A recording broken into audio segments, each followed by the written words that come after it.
Hello, good morning, and welcome. My name is Dan Evans, and as the designated federal official for NASA's Unidentified Anomalous Phenomena Independent Study Team, I'd like to call this meeting to order and introduce the panelists. In the back row, we have Nadia Drake, Paula Bontempi, Federica Bianco, David Grinspoon, Carlin Toner, Josh Sameta, and Jennifer Buss. While in the front row, we have Walter Scott, Warren Randolph, Reggie Brothers, Shelley Wright, Scott Kelly, Anna Maria Barea, Mike Gold, and David Spergel, who serves as chair of the team. I have a few opening remarks, but to begin, I'd like to start with the following. First, I'd like to pay tribute to the life of retired Air Force Master Sergeant Sam Sato, who's being laid to rest at Arlington National Cemetery today. Following his active duty service, Sam served as the intelligence collection manager for the National Intelligence Manager for Aviation, where he played a critical role in UAP analysis. All of us at NASA offer our condolences to Sam's family, friends, and colleagues. Second, I'd like to take this opportunity to express my profound gratitude to our distinguished panel of experts for their unwavering commitment and dedication. It's disheartening to note that several of them have been subjected to online abuse due to their decision to participate on this panel. And NASA's security team is actively addressing this issue. We at NASA are acutely aware of the considerable public interest in UAP. However, it's critical to understand any form of harassment towards our panelists only serves to detract from the scientific process, which requires an environment of respect and openness. Now, every member of our team is a recognized authority in their respective field, and they have our unequivocal support. NASA stands in solidarity with them, advocating for a respectful discourse that befits their expertise and the significance of their work. Thanks. Now, in recent years, the subject of unidentified aerial phenomena, nowadays termed unidentified anomalous phenomena, or UAPs, has captured the attention of the public, the scientific community, and the government alike. And it's now our collective responsibility to investigate these occurrences with the rigorous scientific scrutiny that they deserve. NASA Administrator Senator Bill Nelson believes that understanding UAPs is vital for several reasons, which is why he directed this study. First and foremost, it provides an opportunity for us to expand our understanding of the world around us. As an organization dedicated to exploring the unknown, this work is in our DNA. Secondly, this study aims to enhance situational awareness. The presence of UAPs raises concerns about the safety of our skies, and it's this nation's obligation to determine whether these phenomena pose any potential risks to airspace safety. By understanding the nature of UAPs, we can ensure that our skies remain a safe space for all. In order to achieve these goals, it is crucial that we employ a scientific lens for our UAP work. It's precisely this rigorous, evidence-based approach that allows one to separate fact from fiction. This team is comprised of experts from various disciplines, which allows them to approach this work from multiple perspectives. And we have greatly benefited from that collective expertise. Now, why do we value a scientific approach? It's because science is built on evidence. It thrives on scrutiny.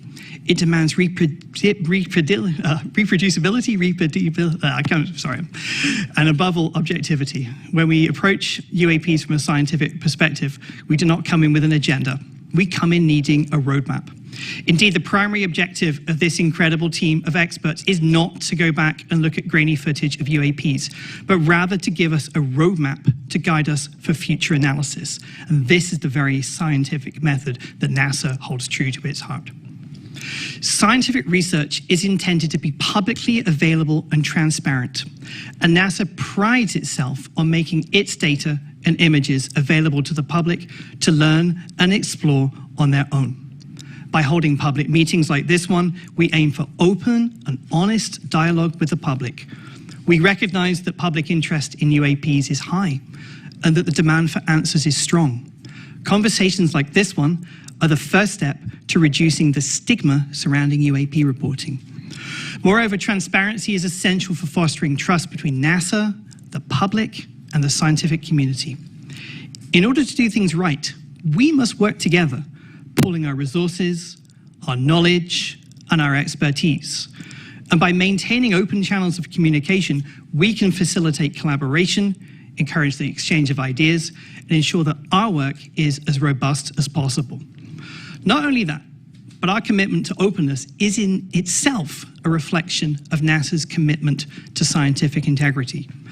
As an organization dedicated to the pursuit of knowledge, it is NASA's responsibility to be honest and forthright and to follow the science.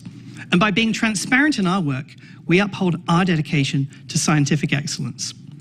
The meeting today represents the first deliberative actions that the team has taken. And so it's important to keep in mind that they still have several months of work ahead of them. Their final report will be released this summer, and we will publish it on our website.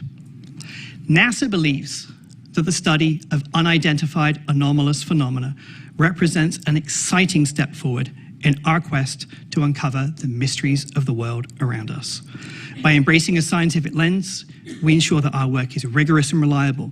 And by valuing transparency and openness, we can foster trust and collaboration with the public. Simply put, this is why we do what we do. Now, before I introduce Nikki, there are a few administrative matters to attend to. Firstly, the Unidentified Anomalous Phenomena Independent Study Team has been established in accordance with the Federal Advisory Committee Act, known as FACO. Its parent committee is the Earth Science Advisory Committees. As such, this group does not report to the government. It reports to the Earth Science Advisory Committee, who will debate the recommendations and formally transmit this team's report to the government. Next, our deliberative committee meetings, such as this one, are open to the public. And also, after this panel was convened, the National Defense Authorization Act, known as the NDAA, changed the A in UAP to be anomalous. Accordingly, this panel's remit was expanded to encompass not just aerial UAP. However, the majority of UAP sightings to date have been in the aerial domain. So it's fair to say that this panel's focus is on the aerial aspect of anomalous. Now, in compliance with the FACA federal statute, formal minutes have been taken throughout the meeting today, and these meetings and these minutes are for the public record, and hence all presentations and discussions and comments by the committee members should be considered to be on the record. Each member of this UAP study team has been appointed because of their specific subject matter expertise as individuals, and hence each member is subject to federal ethics laws. This category of appointment is called Special Government Employees, or SGEs, for our non-government members, and our 2 federal employees serve as regular government employees, known as RGEs. Now to the panel. All members on this committee should remember to recuse themselves if a topic comes up in which you have a potential conflict of interest between your financial interests, including those of your employer, and matters that we're discussing. And then finally, panel, if you have any ethics questions, please see me separately, and if needed, I'll put you in contact with a NASA ethics attorney. Thanks for bearing with me. I'd now like to turn to the amazing Dr. Nikki Fox, Associate Administrator for NASA's Science Mission Directorate. Over to you, Nikki.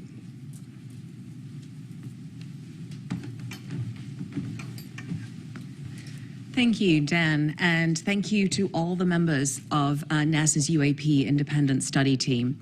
Your selfless dedication to the pursuit of knowledge is just so commendable.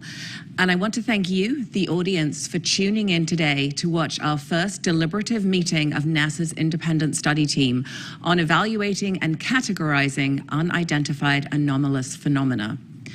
Before I begin, though, I really do want to double down on Dan's words that it is really disheartening to hear of the harassment that our panelists have faced online, all because they're studying this topic. NASA stands behind our panelists, and we do not tolerate abuse. Harassment only leads to further stigmatization of the UAP field, significantly hindering the scientific progress and discouraging others to study this important subject matter. Your harassment also obstructs the public's right to knowledge. Our panelists are leading experts in the scientific, aeronautics, and data analytics communities.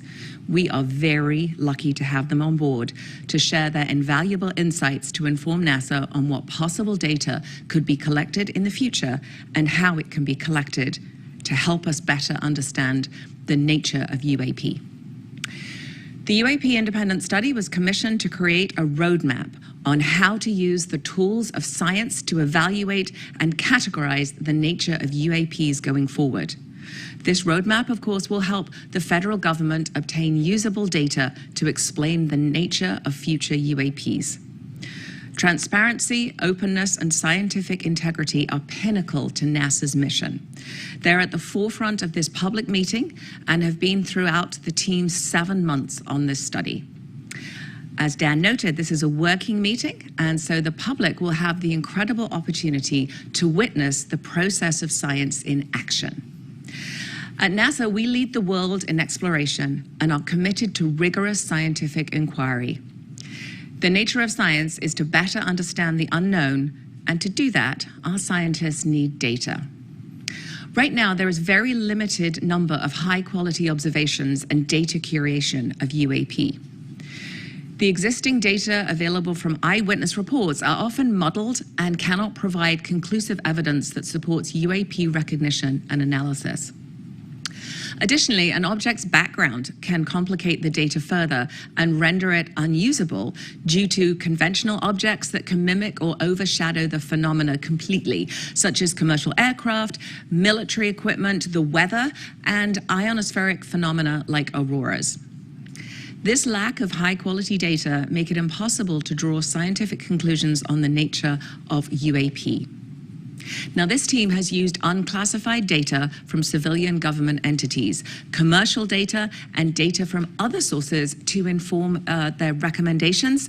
And as Dan noted, they will be published in a public report that comes out this summer. I want to emphasize that there is really great benefit to studying unclassified data rather than classified data for this study. First, unidentified anomalous phenomena sightings themselves are not classified. It's often the sensor platform that is classified. And you can kind of think of it, if a fighter jet took a picture of the Statue of Liberty, then that image would be classified, not because of the subject in the picture, but because of the sensors on the plane. Second, unclassified data make it possible for our team to communicate openly to advance our understanding of UAP, not only with each other, but across the scientific community and to the public. This ensures a clear and transparent pipeline of information that can be built upon through generations to expand our understanding. This study relies on open data. Everything we use at NASA is open, and anyone can look at these records.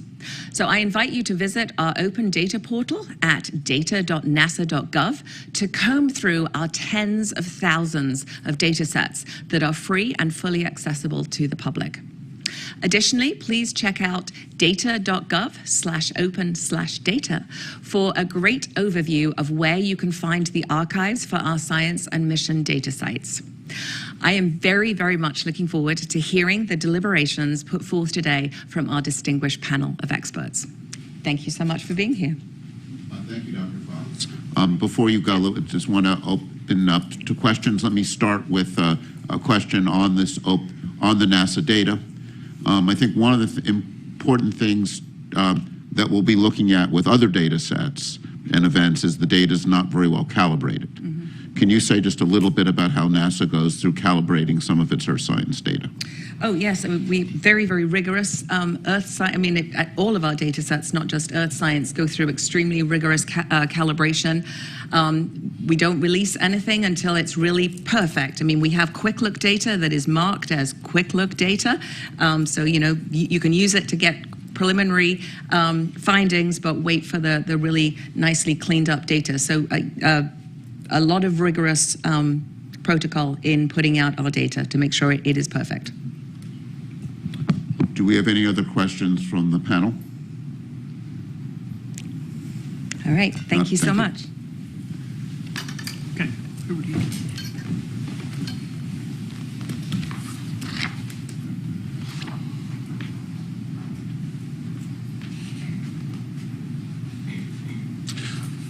Hi, I'm David Spergel. I'm the chair of the panel. And when I look at our chart, we have a lengthy chart, but the high-level summary of it is how can NASA contribute to understanding the nature of UAPs?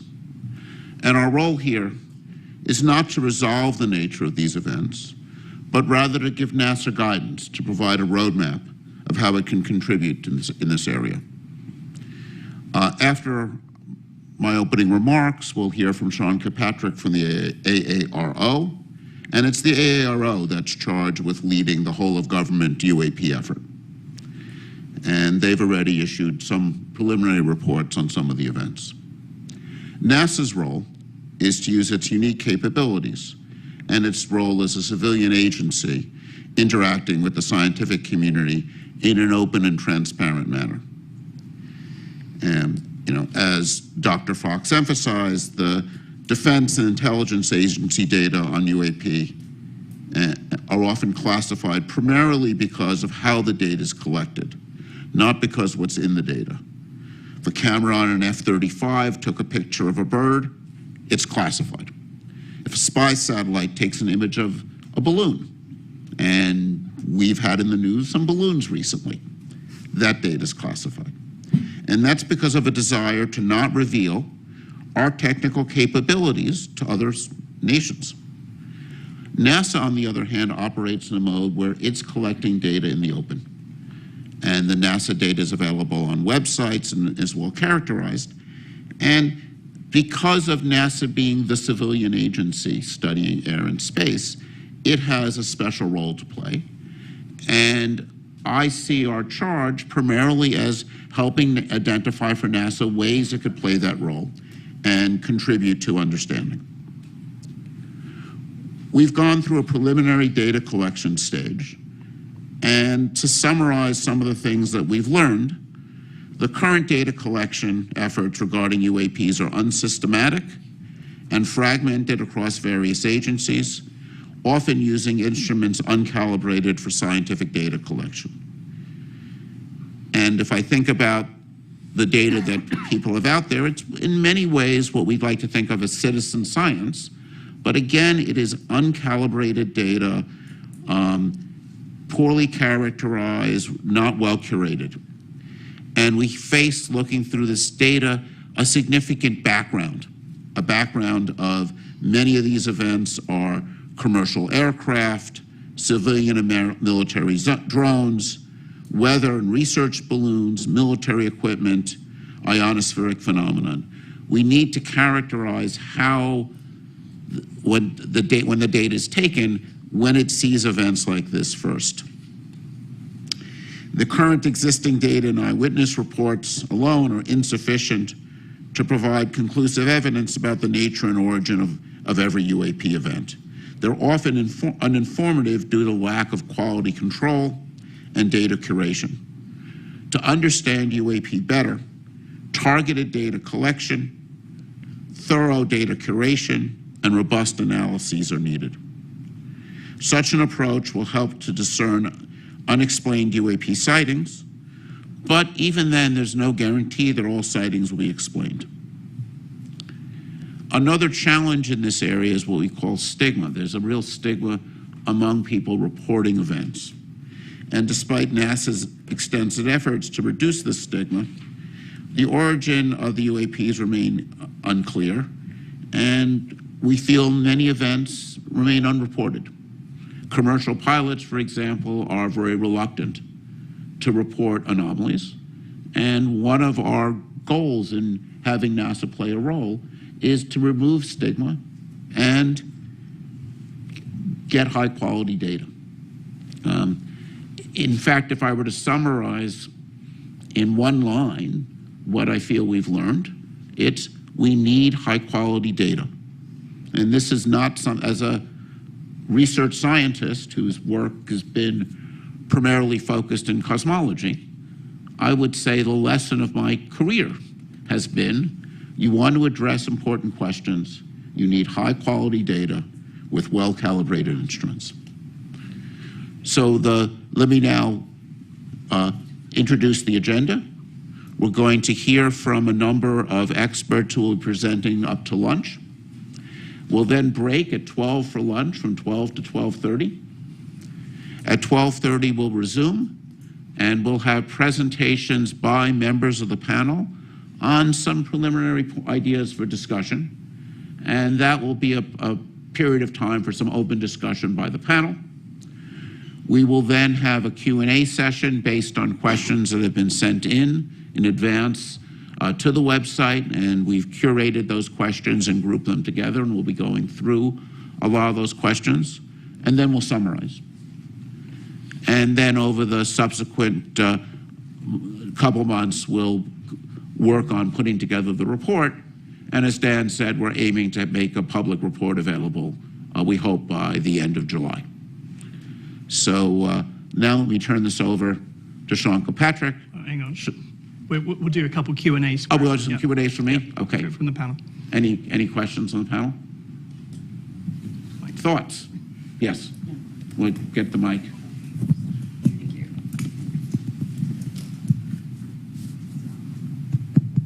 Yeah, so one of the things I think Dr. Fox said was looking at the release of data, very important for our study, when it's high quality. And you have also commented that data are not always perfect when we're doing certain studies. I wonder if you could shed some light on the difference between the application of certain data to certain scientific challenges. So, when you look at your camera is often designed to take an image in the daytime and might not be optimized for nighttime imaging. Or if you take something that astronomers are very familiar with, is we design our telescopes to work at night.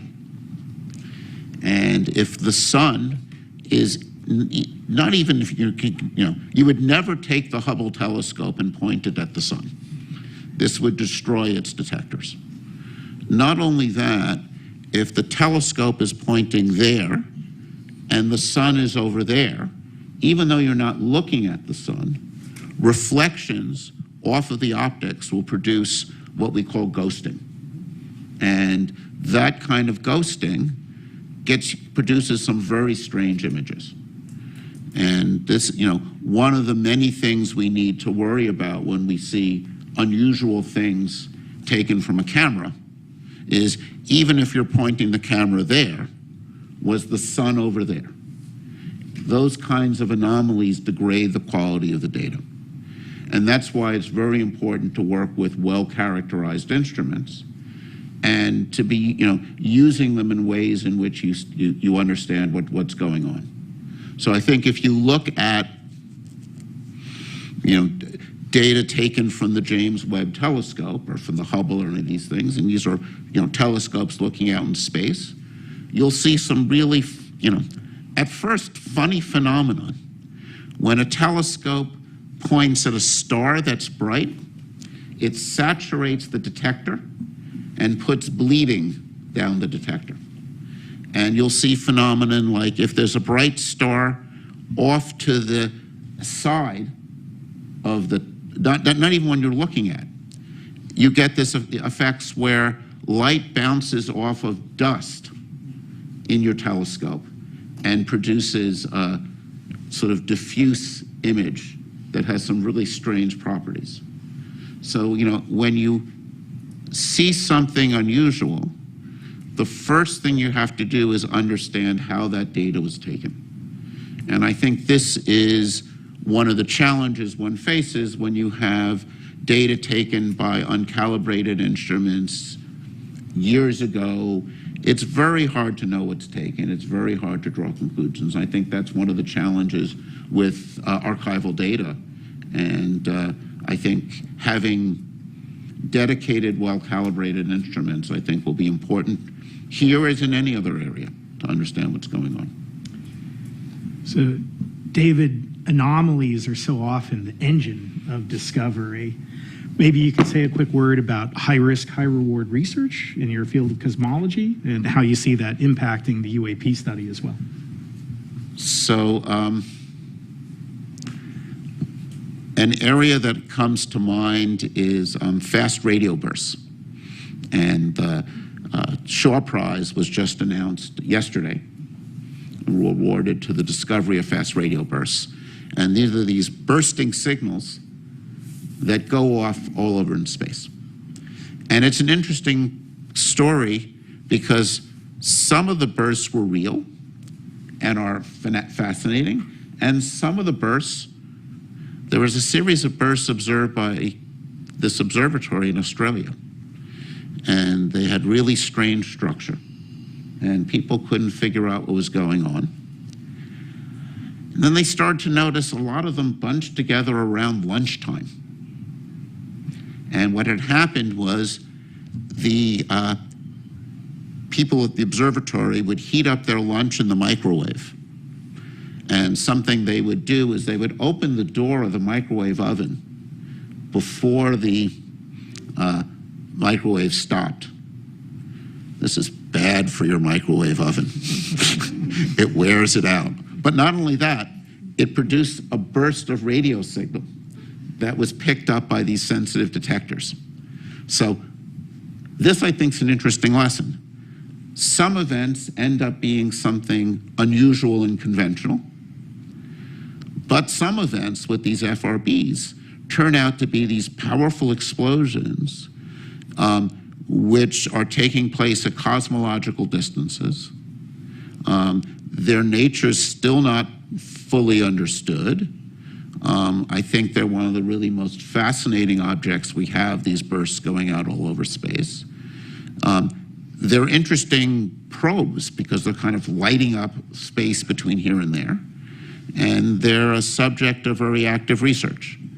And if one looks at the history of these FRBs, at first they were discovered, not believed, then finally confirmed, and they were discovered by instruments that were very sensitive but not optimized for this.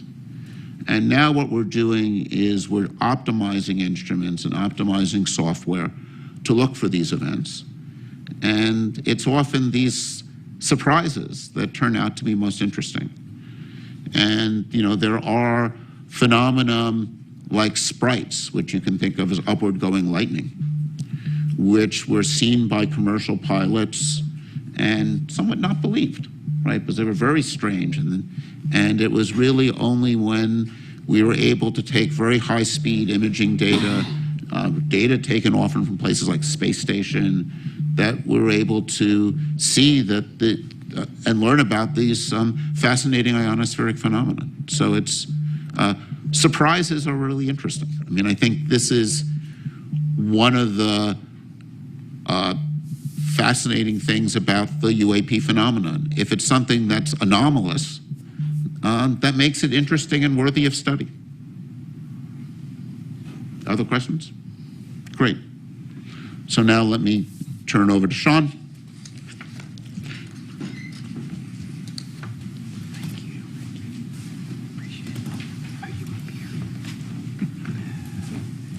Thank you, David, Dan. It's a pleasure to be back. Good morning, everyone. I want to start by thanking NASA for convening today's UAP Independent Study public meeting and inviting me to continue to participate. NASA has been an invaluable partner to our team at AARO as we work to better understand and respond to unidentified anomalous phenomena. We applaud NASA for commissioning its independent study team and for exploring what data and tools could be leveraged to shed greater light on UAP. Though NASA and AARO are taking on very different aspects of the UAP problem set, our efforts are very much complementary. We both are committed to the scientific method, to a data-driven approach, and the highest standards of scientific research integrity. While NASA is evaluating unclassified data sources for its study, AARO's data set includes classified material with a focus on national security areas. However, all of this data collectively is critical to understanding the nature and origin of UAP. NASA brings unique capabilities, world-class scientists, and a wealth of academic and research linkages. NASA also has access to Earth sensing satellites, radiological sensors, tools for gravitational wave, geomagnetic wave detection, and means for analyzing open source and crowdsourced data that may assist both AARO and NASA in their UAP efforts. We are very grateful for the partnership and welcome the opportunity to join with NASA to share our collective findings with the public as the U.S. government moves towards greater transparency on this issue. Last month, I testified before members of the Senate Armed Services Committee on emerging threats and capabilities and shared some of the progress made since AARO's establishment in July 2022. I discussed AARO's scientific and analytic approaches, its efforts to improve UAP data collection, standardize our reporting processes, leverage our partnerships, and meticulously review the U.S. government's UAP-related historical records. As I told the subcommittee then, the resolution of all UAP cases cannot be accomplished by DoD and the intelligence community alone. AARO's ultimate success will require partnerships with the interagency, industry, academia, the scientific community, and the public, which all bring their own resources, ideas, and expertise to the UAP challenge. We believe robust collaboration and peer review across a broad range of partners will promote greater objectivity and transparency in the study of UAP.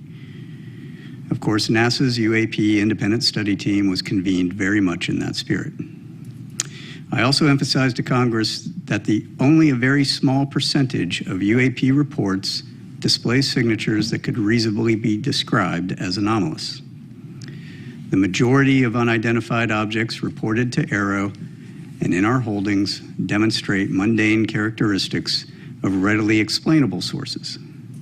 While a large number of cases in AARO's holdings remain technically unresolved, this is primarily due to a lack of data associated with those cases. Very much along the lines of what David was just speaking about. Without sufficient data, we are unable to reach defendable conclusions that meet the high scientific standards we set for resolution. Meanwhile, for the few objects that do demonstrate potentially anomalous characteristics, AARO is approaching these cases with the highest level of objectivity and analytic rigor. This includes physical testing and employing modeling and simulation to validate our analyses and the underlying theories, and then peer reviewing those results before reaching any conclusions. AARO has shared these cases with the appropriately cleared NASA team members in order to discuss and help recommend potential scientific areas of study that NASA may want to take lead on. I'll underscore here, as I did before Congress, that AARO's work will take time if we are committed to doing it right. AARO is committed to the highest standards of scientific research integrity, as we know our partners at NASA are as well. Thanks again to NASA for hosting this public forum for UAP discussion and information exchange. And I'd like to turn to a brief presentation that includes some recently declassified footage and trends for discussion. Next slide, please. So some of you probably saw a version of this at the open hearing last month. This is an overall review of all of the analytic trends of all the cases that we have to date. While the numbers may have changed a little bit, the overall trends remain the same. Most of what we are seeing reported by aircraft are at the altitudes where we fly aircraft. That should not be a surprise. You will note, however, that I have no space reports and I have no maritime reports. That is notable, even though we are looking across all of those domains. On the upper right, we have UAP morphologies. The vast majority of what has been reported and what we have data on, a little less than half now, are orbs, round spheres. And in the bottom right, you will see in the heat map of the areas where we get most of our reporting. This is very much a collection biased map. This is where our sensors are, our military and our IC and some of the FAA data. In the middle, it is what we call our typical UAP characteristics for the vast majority of the cases that we see. One way of looking at that is we'll call it a target package. This is the thing we are out hunting for in most cases. Next slide, please. This is an example of one that I showed at the hearing recently.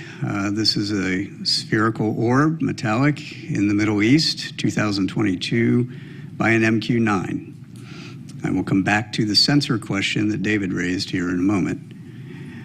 This is a typical example of the thing that we see most of. We see these all over the world, and we see these in making very interesting apparent maneuvers. This one in particular, however, I would point out, demonstrated no enigmatic technical capabilities and was no threat to airborne safety. While we are still looking at it, I don't have any more data other than that. And so being able to come to some conclusion is going to take time until we can get better resolved data on similar objects that we can then do a larger analysis on. Next slide, please. I'm going to let this play through. This is a newly released video. You'll notice there are two dots moving back and forth. There is a plane at the bottom that's moving across the screen, and now there are three dots moving back and forth. The moving back and forth is from the sensor and the platform that's collecting it. This is a P-3 on a training mission in the Western United States. They picked these up and they tried to intercept and was unable to intercept them. Apart from that motion, and you'll see a little bit of defocusing from the sensor itself, there is no other oddity about this. except for the fact that they couldn't catch them. The reason they couldn't catch them is because after further analysis, it was shown that those objects were actually much farther away from the P3 than they thought. And in fact, when we went even deeper, looked at air traffic control data, we were able to match those to aircraft on a major flight corridor heading into a major airport for landing. This is the kind of thing that can spoof and or provide misperception of both very highly trained pilots as well as sensors, right? And this was reported as an odd grouping of 3 UAP. Right. That is not to say that the pilots didn't know what they were looking at, or they knew what they were looking at, but they weren't really sure. But it also is meant to say that when they're not sure, they're reporting it now. And that's what they're supposed to be doing. And then we have to go look at it. Next slide, please. That brings us to really what is AARO doing in the science and technical realm. So this is one of those areas that I'm going to expound a little bit more on than we did in the last hearings. AARO has a robust scientific plan that we are required against that typical UAP target that I gave you up at the very first slide. That goes beyond DoD and IC sensors. That's commercial, that's civil, that's and with partnership with NASA sensors and NOAA sensors.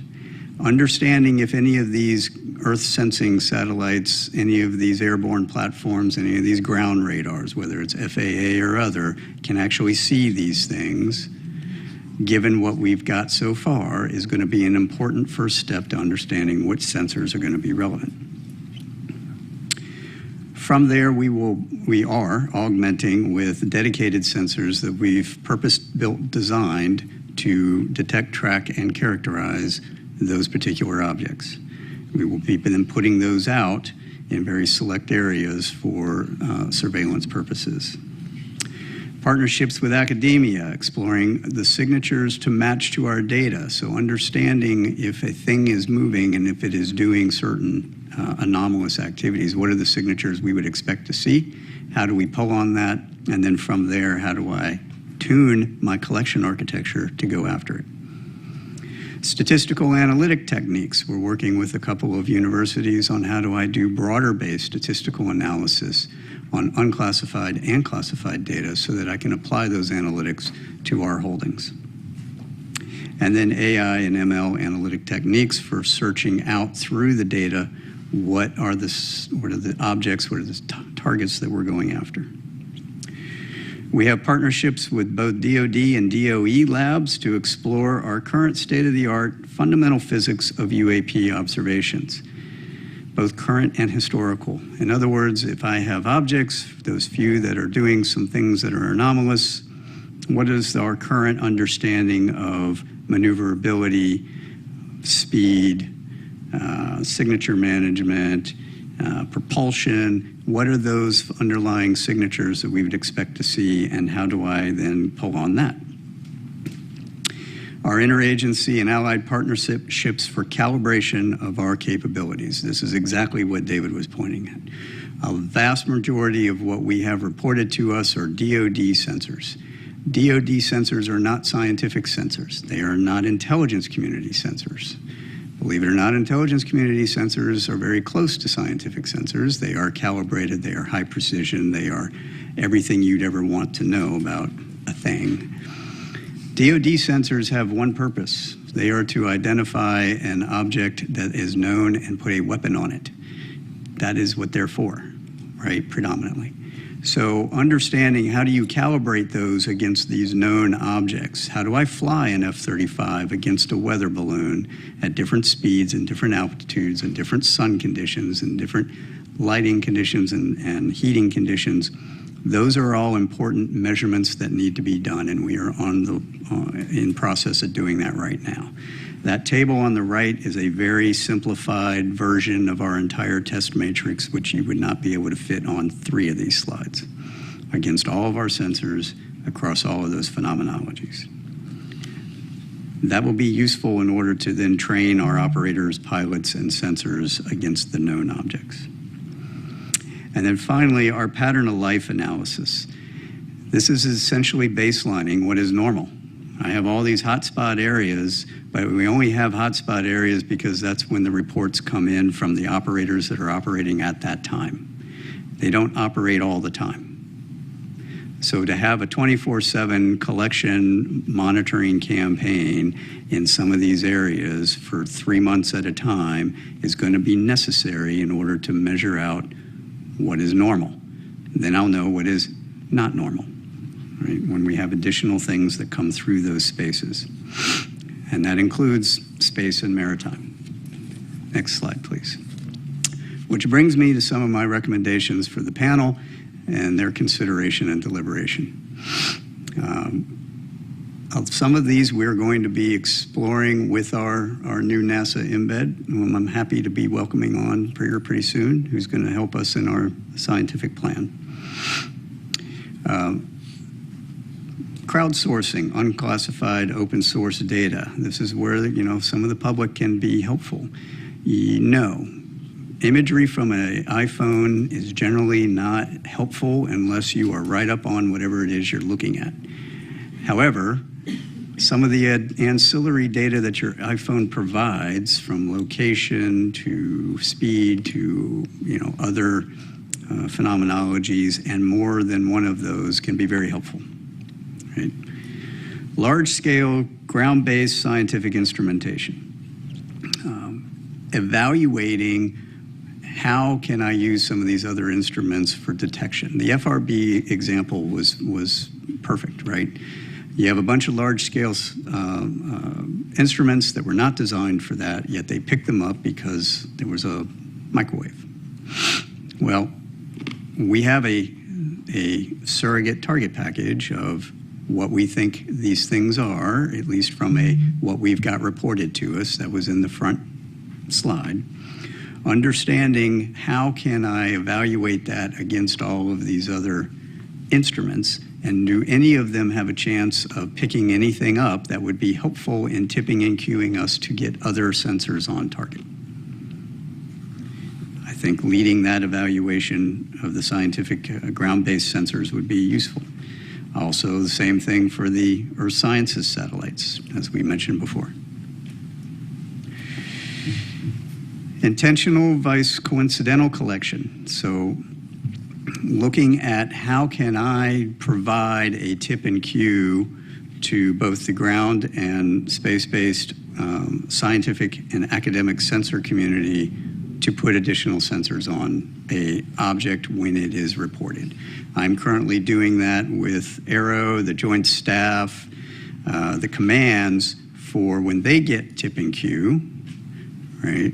So a pilot says something, they see something, they report it in, and we're going to turn on a whole bunch of new collection to go after it. I should be able to hand that same tip and cue to the scientific and academic community. So looking at how that works would be helpful. Peer reviewing advanced capabilities, the parameterization and the publication of that have not yet been engineered. We understand a lot of fundamental physics. It is the scientific community's responsibility to explore and document those fundamentals in peer-reviewed scientific journals to match to data so that we can weed out all kinds of different hypotheses, right? That's how science works. We need to make sure that we are doing that. I think leading that conversation would be very helpful from NASA's perspective. Archived scientific data. So we have a whole bunch of calibrated, large-scale scientific data from all these different instrumentations around the world. Taking a look at how can you apply maybe some AI, ML tools to search through that data for anomalous signatures that may correlate to things that we've got reporting on. That would be an interesting study. Distributions of sightings. I think this is a low-hanging fruit one, right? So if we take a look at all of the distributions of sightings that are outside of my national security areas that I've got classified reporting for, and they generate the similar distribution map as we've got, and we put those two pieces together, now I have a holistic picture. And then, of course, our foreign partnerships, building a robust scientific community of interest, review data, capabilities, conduct analysis, expanding upon our military and intelligence collaborations across the world into the scientific and academic world. And with that, those were my thoughts. We've talked about some of these in the past. It would be interesting to hear if there's any further questions or deliberations on any of those points, and I'm happy to take any questions that you all have. Great. Thank you, Dr. Kirkpatrick. And I also want to take this opportunity to thank you and the AARO for your openness in providing this committee with insight and information about what you've learned so far, how we could work together. I think this is very much an area where it's going to be essential that NASA be a partner and be a good partner for AARO. And I think really want to thank you for your role with this committee in helping to start to build that partnership. It's been my pleasure. And let's, Reggie. Hey, Sean, thanks for the briefing. Question. We talked a lot about data already. Let's talk about sensors for a second. So you mentioned that you work with labs, academia. Do you see a need to go beyond what you mentioned earlier? That is the type of sensors we have right now, which are based on national security threats and certain phenomenologies and frequency range of these kinds of things. Do you see a reason of going beyond that? Yep, And absolutely. So what are some of the challenges you see there, materials or what have you? So can we go back to the front slide, just the first slide where the target characterization is?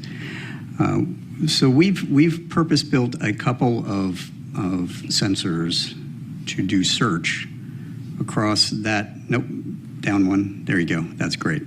To go down some of those characteristics to see if we can find them correlated to pilot reporting. Right. Some of those are initially. This is going to be. I'm going to say this is a bootstrap method. Right. We're doing a broad spectrum search across very few indicators that we can point to that will enable us to get a little bit more data, refine that, narrow those sensors, and go from there. So we aren't just relying on the DoD and IC sensors that exist today, because frankly, they don't point to where we want them to point, right? I mean, I'll be frank with everyone. We can point the largest collection apparatus in the entire globe at any point we want. You just have to tell me where I want to point it. The second piece of that is a lot of what we have is around the continental United States. Most people, including the government, don't like it when I point our entire collection apparatus to your backyard, right? It's not allowed. We have some laws about that, and we've got to figure out how to do this only in the areas that I can get high confidence there's going to be something there, and high confidence I'm not going to break any laws doing it. Right? So there's a trade there. So some of these ground-based point detectors are going to be necessary for that, to point up, to point out, to search. Coupled with, we're evaluating a number of sensor opportunities across different organizations, academia, industry, whatnot, that already exist or are being built for similar purposes, or maybe other purposes that I might be able to recalibrate for this and see if those will have a chance of seeing that target, right? So that's where the modeling and sim comes in. Can I take that target, put it into your sensor, and have a chance of seeing it? If I can, then I might want to use that. Right. Oh, wait. Who's next? Are you? Go. Thanks, Sean. I have the questions you probably don't want, which are about numbers, unless I missed them during your presentation. You had said that only a very small percentage of your cases display signatures that could be anomalous, and then followed that up with the few objects that do demonstrate potentially anomalous characteristics.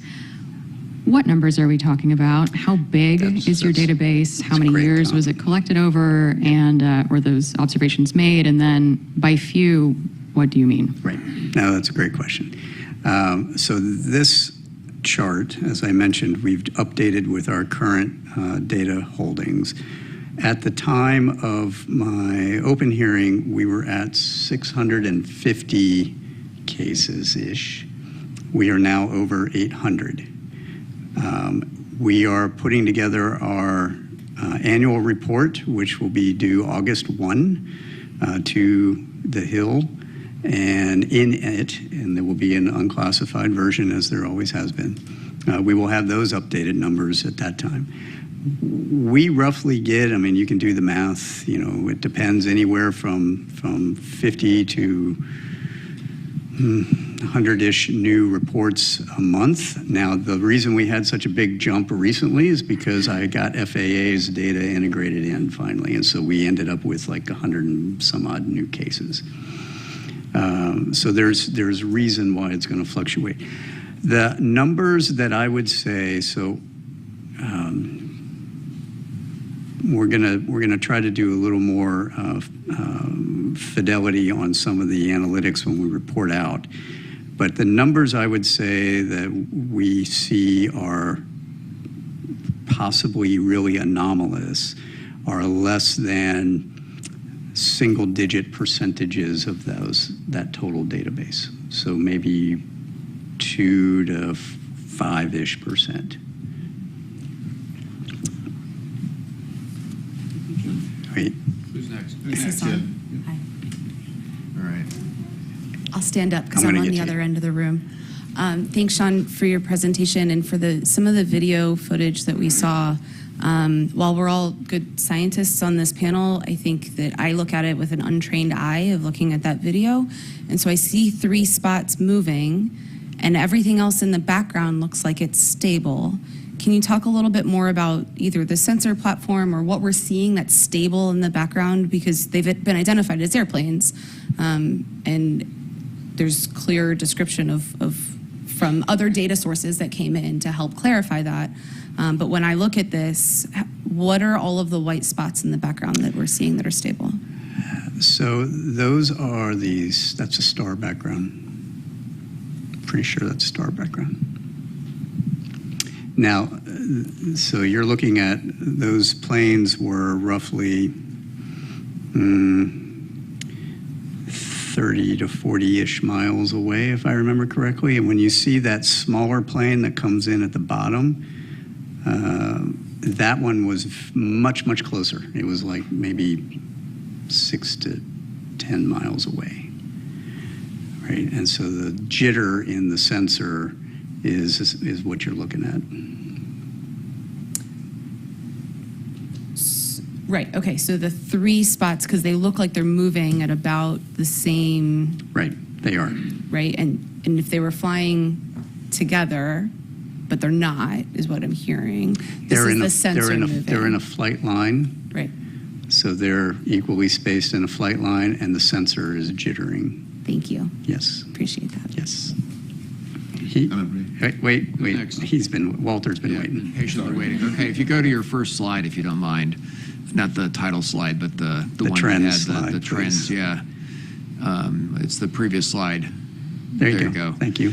So I want to make sure I understand the slide. It says typically reported characteristics, and there are a bunch of things here, like, for example, size, altitude, speed. If it's being observed from a single sensor, use the example of like the airplanes that were coming in, and if you don't know how far away they are, how do you assess the size? Correct. How do you assess the speed? This is what people would report, but it isn't necessarily, What for is example, real. the size of the object or the speed or any of the rest of it. Do I understand that correctly?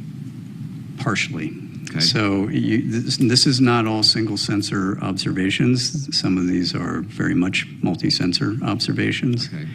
And this is parameterized to cover the range of things for any given parameter, the range of what's possible and what has been observed.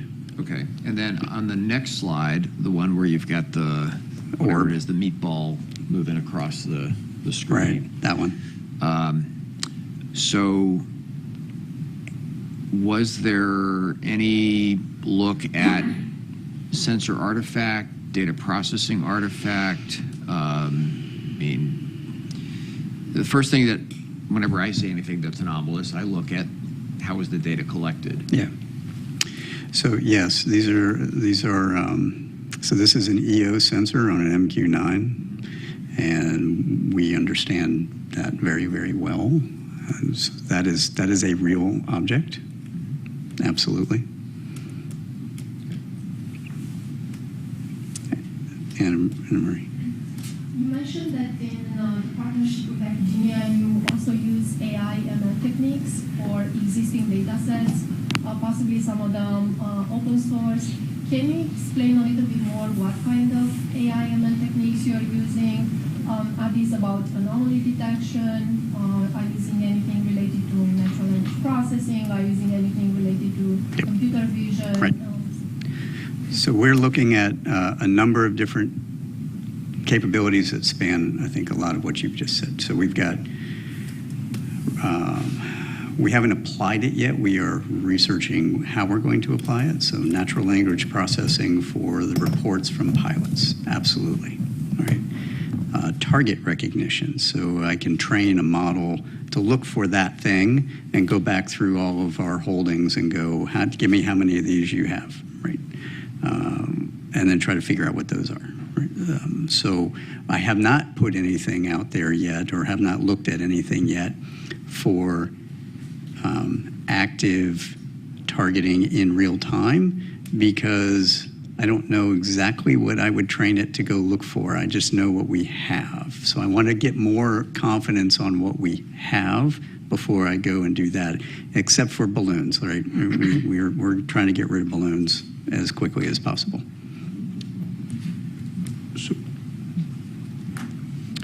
So, Sean, I just wanted to begin by thanking you for your service to this nation, this committee. You don't exactly have the easiest job in Washington. So no, I do not. Appreciate it. I'm glad you recognize that. Yes, we certainly do.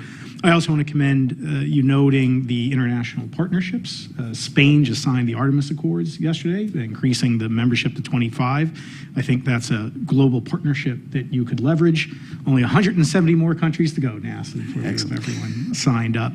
I just have two questions. One, relative to what Nadia was asking you about the number of anomalous phenomena.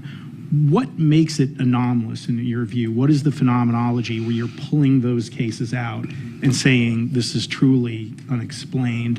And then my second question would be relative to the stigma. How damaging is that in your view? And what in particular do you think NASA can do to help remedy the situation? Those are great questions. I'm going to take the second one first because I know we're getting short on time. The stigma has improved significantly over the years since the Navy first took this on some years ago.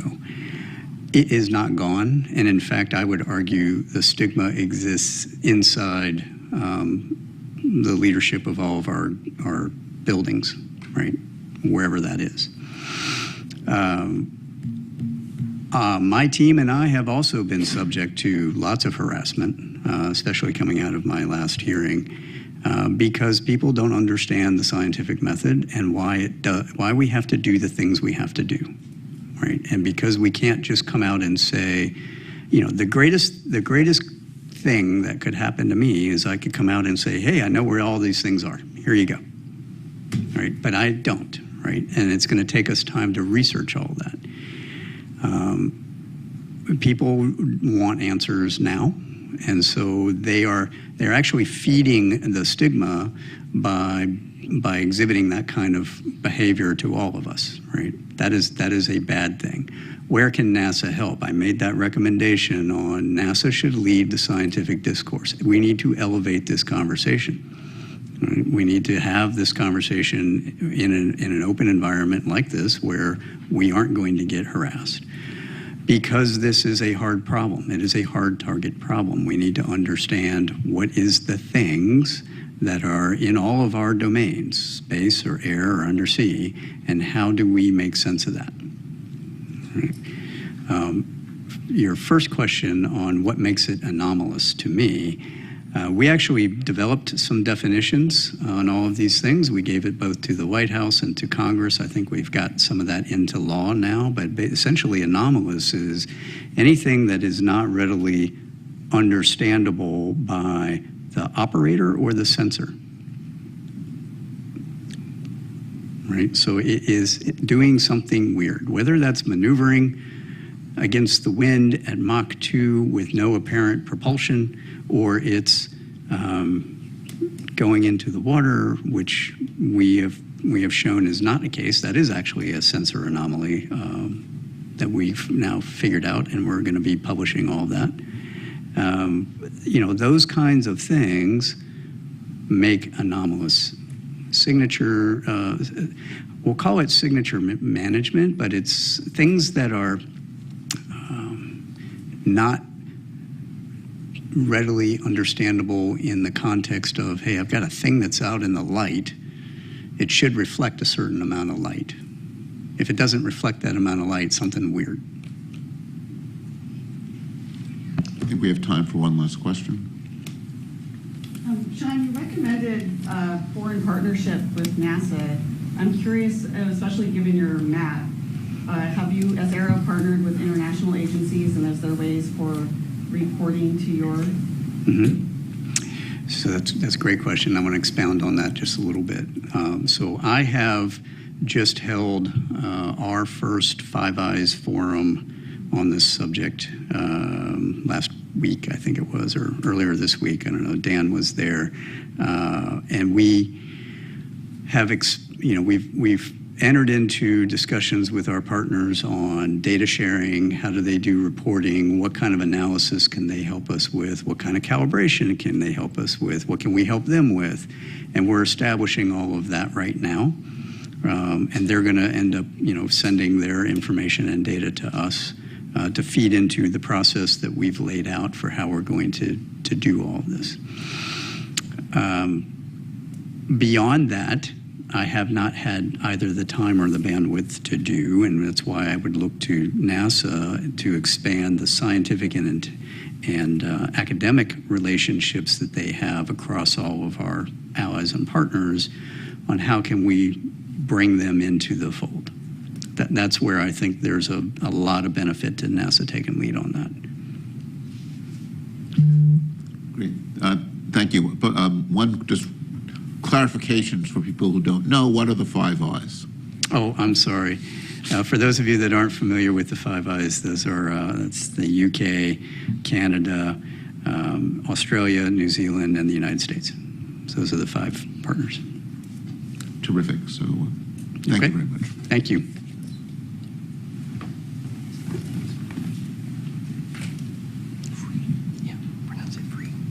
So our next presentation is from Mike Free from the FAA, talking about the FAA's role and what's learned.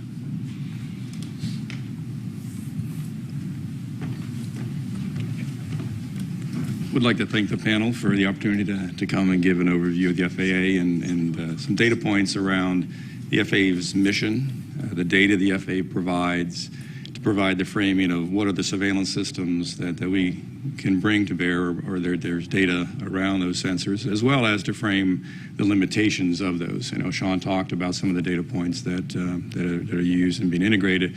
So hopefully this will give you an overview of the FAA's mission, as well as those data points. Next slide, please.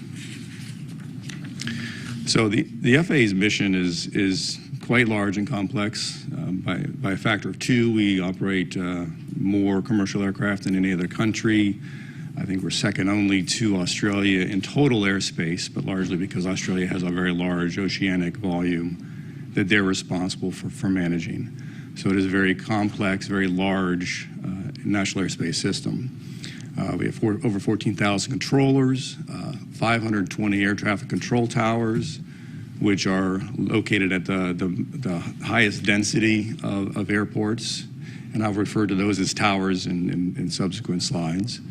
We have 147 what we call terminal radar approach controls, or TRACONs, and those are manned control facilities at the high and medium density airports around the nation, as well as 21 air route traffic control centers, which manage the control of air traffic in the en route environment. There's over 19,000 airports, over 5,000 of those are associated public airports, with the remaining 14,000 plus private airports. Next slide, please. So the FAA's mission is primarily around safe and efficient control of manned aircraft. That has been our historical mission, and it remains our primary mission. Certainly as we talk about new entrants with UASs and advanced air mobility and some of those things, there will be an evolution of the FAA's mission to include safe operation of the NAS with those new entrants. But the architecture and design of the NAS is geared around safe and efficient control of aircraft and manned aircraft. Certainly the commercial aspect, the commercial flights are a primary focus of the agency. We certainly support general aviation and flights as well. But again, our mission is around manned aircraft and safe and efficient operation of those. By the numbers, over 16 million flights yearly, 5,400 flights at the peak time of any given day, 45,000 daily flights, 25 million GA flight hours per year. A very large, very complex operation that we're responsible for managing. We certainly provide a significant contribution to that service to the nation in the form of product toward a GDP. Next slide. So as we get into the discussion of surveillance services, I want to provide a little bit of framework around the categorization of our surveillance services, and we primarily break those into two bodies. The cooperative surveillance, which is defined by a sensor that's avionics or equipment on board the aircraft that works in conjunction with ground-based sensors. The non-cooperative surveillance is independent. This is basically the classic radar. RF energy is transmitted out, reflects off the target, and we receive that signal, and from that return, we can determine where that aircraft is. Typically, these cooperative and non-cooperative sensors are co-located together. The cooperative mounted on top of the non-cooperative radar. So from a data perspective, I think in this panel, in this study, I think that the cooperative sensors, those are neither unknown or anomalous. So for the purposes of this briefing or the rest of this briefing, I'm going to focus on the non-cooperative aspect. Next slide, please. So again, from a standpoint of the mission of the FAA, is primarily around manned aircraft, and I think that serves as an important framework for the data points and the type of data that we can bring to bear for this panel. So we break our systems and the design of the systems into different types of systems. So we have short-range radars, which are typically located at the high and medium density airports. And those operate from a range. They have a detection range of between 40 and 60 miles and an altitude detection capability of about 24,000 feet. The long-range radar systems have a detection range of 2 to 250 nautical miles with altitude detection up to 100,000 feet. So that provides the basic the framework for those. I will mention the Automatic Dependent Surveillance Broadcast, or ADS-B, only from a context that does serve as a primary data source and a preferred data source for the management of the airspace system, but it is a cooperative system, and for the purposes of the next slides as I get into the discussion of the coverage and the type of detection for those non-cooperative targets, it is not considered as part of those. And also surface surveillance is also something that we provide, but again, for the purpose of the study, I only include those for just a completeness perspective. The one final point, as I talk about manned aircraft and primary mission for the drones and balloons and things of that nature, their basic premise is to operate on a not to interfere basis, that they are not to interfere with manned operations. And that's a fundamental aspect as we talk to the data and what we can and can detect with respect to those non-manned systems. Next slide, please. Realizing this is an eye chart, I wanted to provide just a graphical or pictorial depiction of where our sensors are located. The green, blue, and pink balloons, if you will, represent our short-range radars. Those are located at airports. Those are where those are sited. The two reddish balloons, they have letters in them, a 4 and a C. Those represent our long-range radars, the ARSR-4s and CARSR systems that are used in the context of both from an air traffic control perspective as well as for a national defense and homeland security mission. And the perimeter, the ARSR-4s are located around the perimeter of the country, equally spaced, and the CARSR systems are located on the interior of the U.S. I will point out that this only depicts the CONUS. There are systems, ATC, both short-range and long-range systems, Hawaii, Alaska, and Caribbean. Those are not depicted here.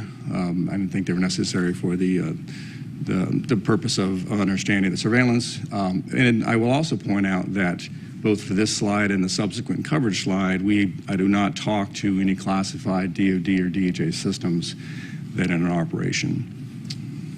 Okay, next slide, please.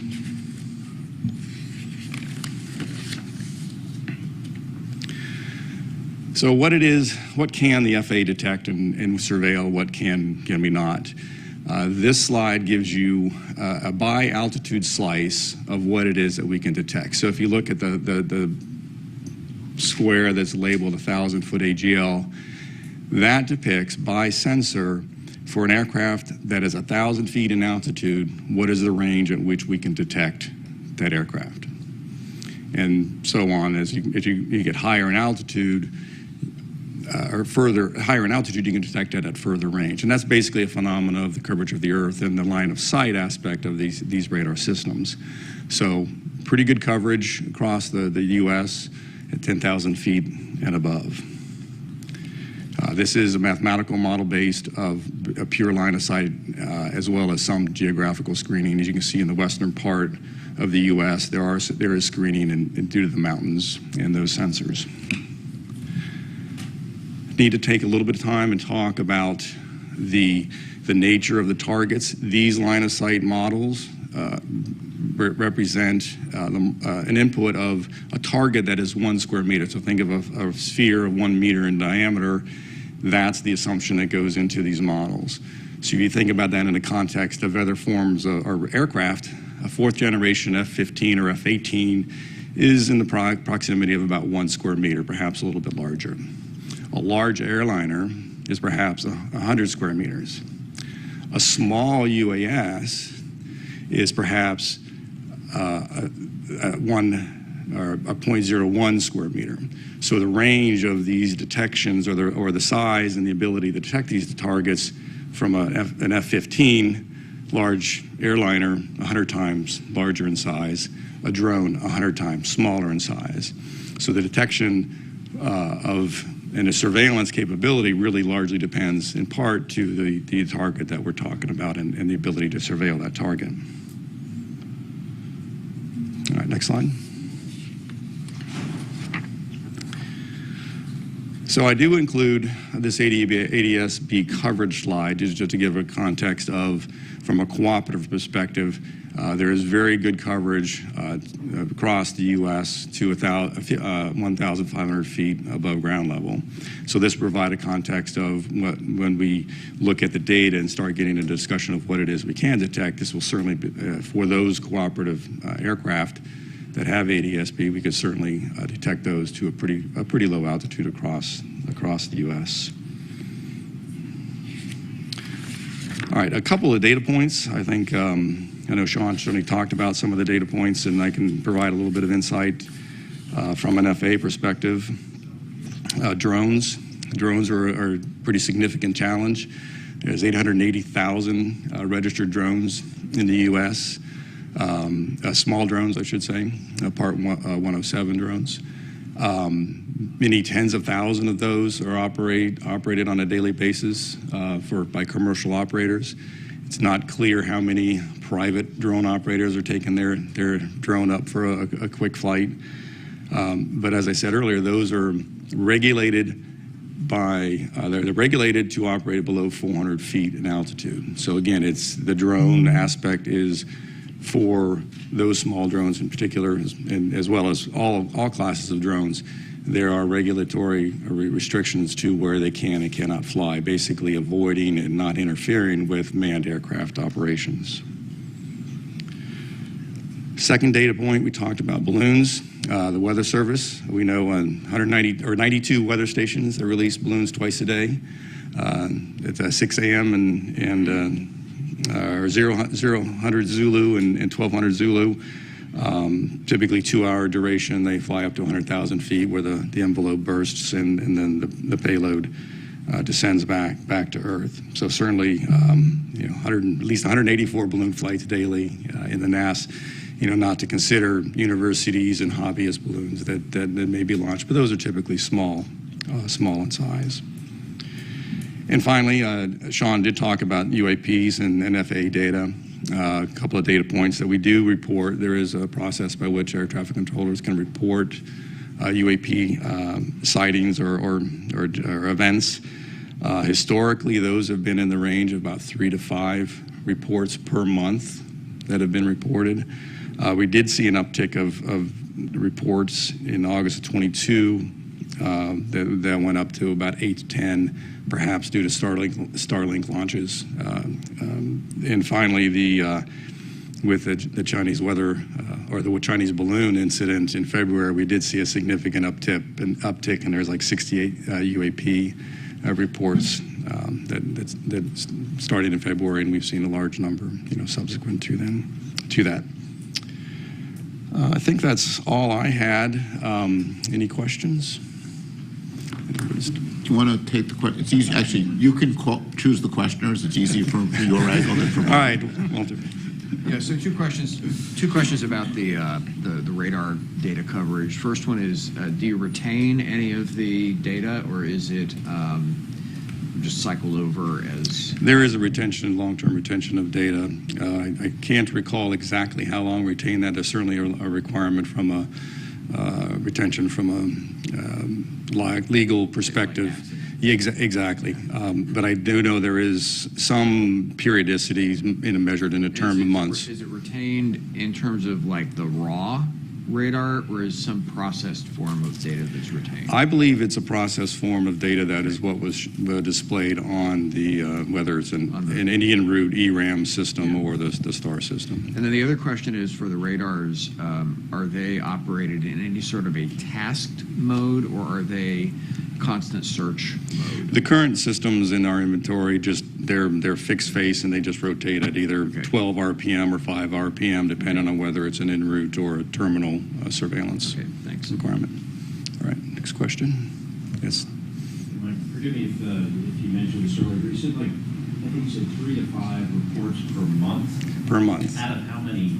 That is 3 to 5 reports per month for all of the controllers in all of the U.S. So there's a process by which if they see something and they want to report that, they can go to report that to the den, we call it, but report, hey, I saw something, I don't know what it was. So that's 3 to 5 per month across the entire 14,000 controllers per month. So 45,000 operations any given day, 30 days, however many days in a month, it's a very small percentage. Can you describe actually about this? How do you encourage to report? Do you feel like the stigma on UAPs is impairing the reporting? Do you feel the reporting is biased? I'm not aware of I'll answer it this way. The process by which UAP is reported is part of the air traffic controller order. So basically, the air traffic controllers are allowed. It says, if you see something, here's the process by which the procedure by which you would report it. Other than that, I'm not aware of any specific stigma or limitations, and I'm probably not in a good position to speak to that. Other than there is that process, and that is the process that we use, and is what represents those numbers I talked to.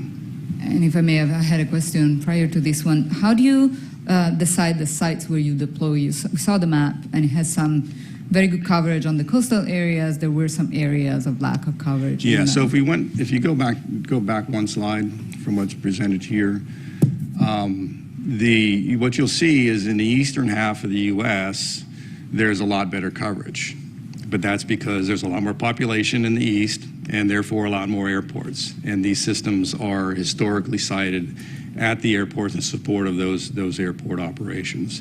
To the west, obviously, to less dense and fewer systems. Now, that's from an ASR, the short-range radar perspective.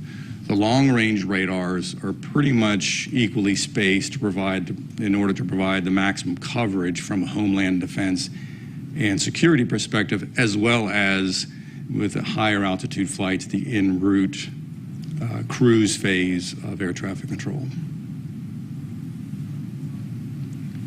Warren. Mike, first, thank you and the FAA for coming to share this information with us. Second, can you speak to a little bit of the filtering techniques that we use? So with respect to, I know Walter had a question about the raw data and process, but can you just talk a little bit about, we actually aren't trying to detect everything. That's actually a very good question and a very good point with respect to what we can and cannot see.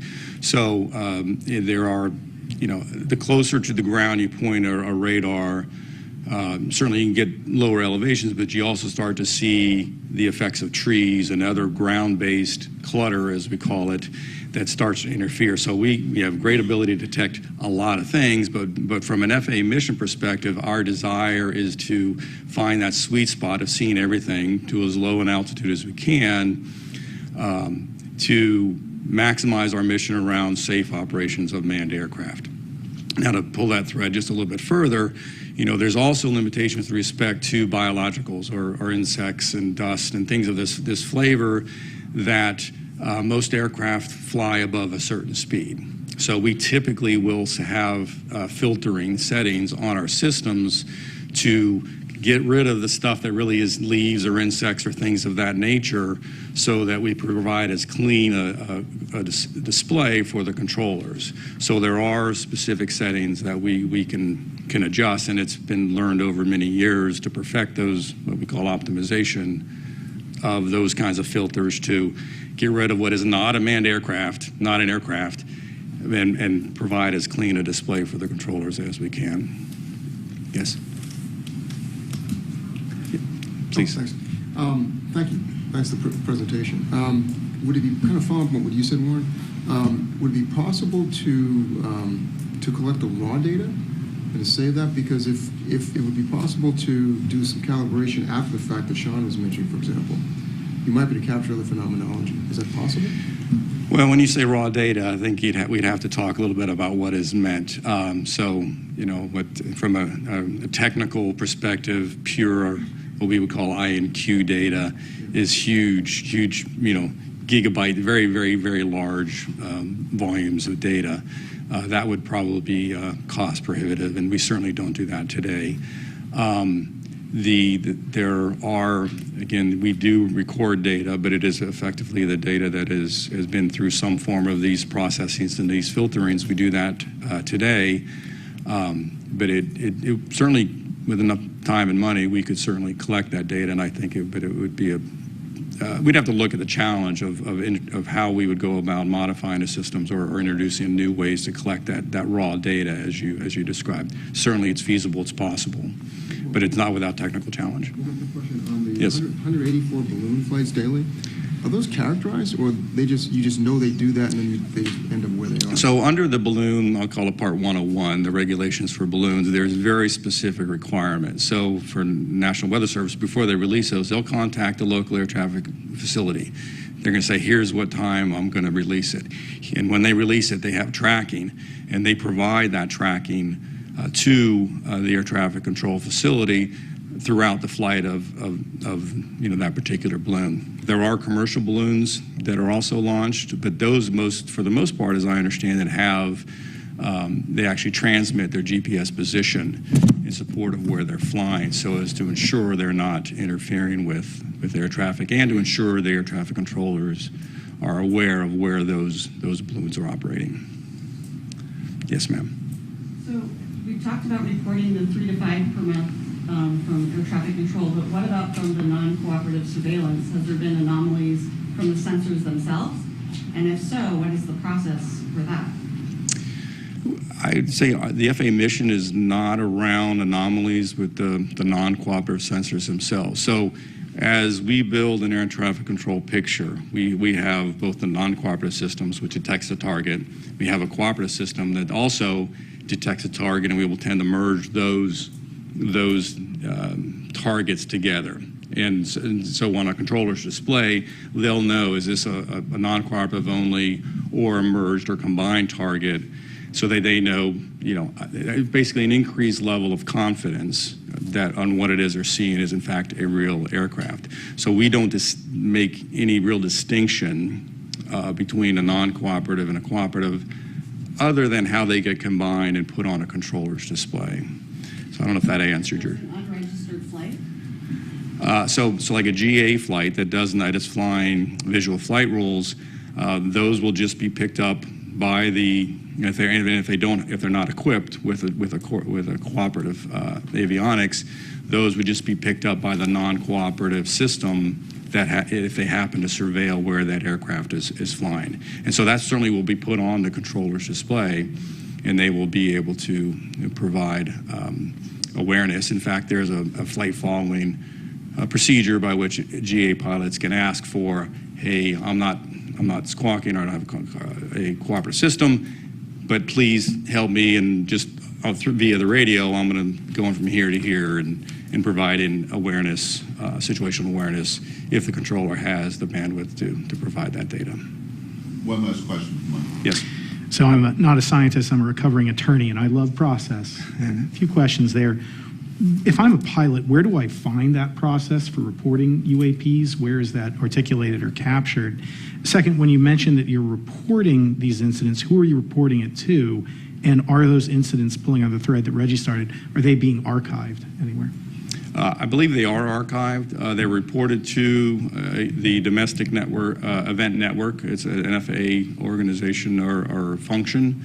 I can't speak to whether they would be, say, part of what Sean would include as part of his database. I presume so.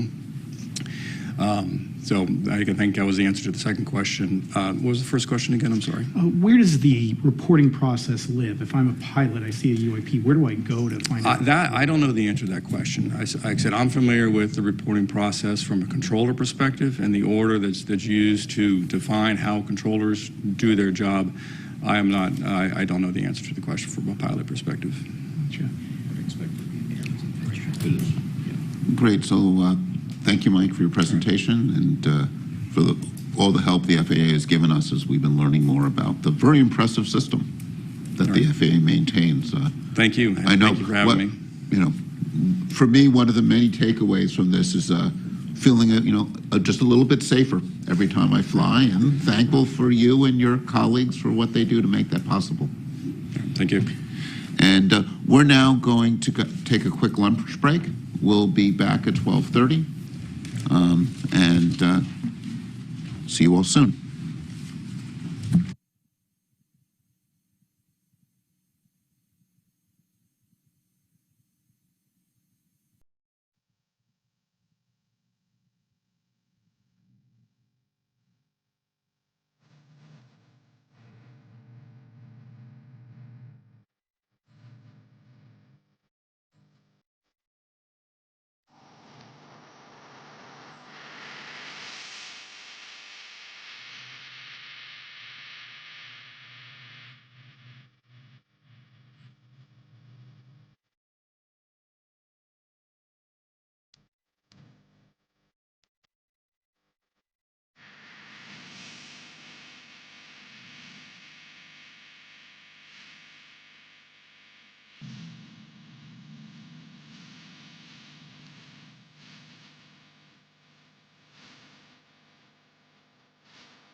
session is going to consist of a series of short presentations by members of the panel on their thoughts on different aspects of our charge.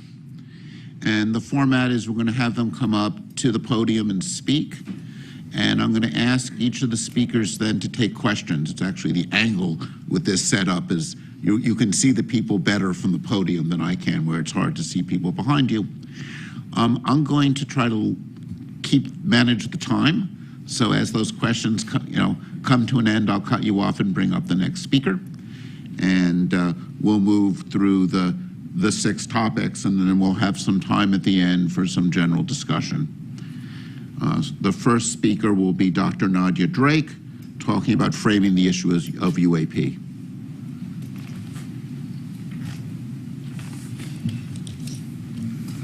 Hello, and welcome back from lunch, everybody, and a welcome to those of you watching us virtually. I'm Nadia. I am a scientist by training. I'm also a science journalist now, and my job is to try and synthesize the information that we've learned so far and summarize the situation. So if you will, put together a framework for thinking about UAP. Now, I'm going to try and do this in a way that reflects the thoughts of the entire panel, although obviously we have a variety of opinions and ideas among us. So I'd like to leave some time at the end for you to weigh in with disagreements or concurrences as needed. So first, a housekeeping matter. The definition of UAP changed during the 7 months of our fact-finding process. UAP initially stood for unidentified aerial phenomena, with aerial referring to events occurring in Earth's atmosphere. That A is now defined as anomalous, which includes the space, air, and undersea domains. As a panel, I think we have decided to continue focusing our recommendations on the aerial domain, because that is where the majority of sightings and events have occurred, and also because we couldn't fully pivot to address the expanded scope of the new acronym. Beyond that, there are 3 points I want to make. The first is that for a number of reasons, UAP are obviously quite interesting. Right? That is why we are here. Recently, many credible witnesses have reported seeing unidentified objects in the sky, some of which are behaving rather peculiarly. In some instances, these reports include corroborating data from various instruments, various sensors. The challenge that we have is that the data needed to explain these anomalous sightings often do not exist or are incomplete for generating a conclusive analysis. This includes eyewitness reports, which on their own can be interesting and compelling, but often lack the information needed to make definitive conclusions about an object's provenance. We as a panel are thinking about the types of data that might add value to those reports and which could be useful on their own. As a corollary, to date, in the refereed scientific literature, there is no conclusive evidence suggesting an extraterrestrial origin for UAP. Collecting more good data for the scientific community to review in a peer-reviewed context will be important for progress to be made here. The second point, UAP offer an excellent opportunity to demonstrate the power of the scientific method and of empirically addressing a question using a multidisciplinary approach. It is our job as a panel to make some recommendations about how NASA might go about tackling this topic scientifically, taking advantage of the agency's resources, global outreach, and reputation. Key points to keep in mind here are that science is hypothesis-driven. Scientists build confidence in their theories by relying on well-calibrated, well-collected data, using well-established methods with rigorous evaluation and independent corroboration. In science, skepticism is not a bias, nor is it a bad word. It is not our job to define nature, but to study it in ways that let nature reveal itself to us, regardless of how exciting or disappointing that reality might be. And to that end, when we're thinking about making recommendations about how NASA can tackle this topic scientifically, I think it's important to remember that it's not NASA's job to replicate the efforts of the Department of Defense, but rather to consider approaches that are complementary to what the All-Domain Anomaly Resolution Office is doing. And so one of the questions that we as a panel, I think, need to center is, what can we recommend that NASA can do that the DoD cannot? Third point, to that end, what are we even looking for? How are we defining this problem? And how do the available data define what seems to be, to borrow a cliche, a very slender needle in a very big haystack? We heard a little bit about that today from Dr. Kirkpatrick, who reported that there have been 800 events collected over about 27 years. And between 2 and 5% of those events display signatures that could be anomalous, defined as anything that is not readily understandable by the operator or the sensor, something that is doing something weird. Mr. Free and some of the experts on our panel have defined the background on which those events exist, the amount of stuff in the sky at any given time, like so. On average, FAA air traffic control handles 45,000 flights per day in U.S. airspace, with 5,400 aircraft in the sky at peak time. Worldwide, on average, there are about 1,600 weather balloon launches per day.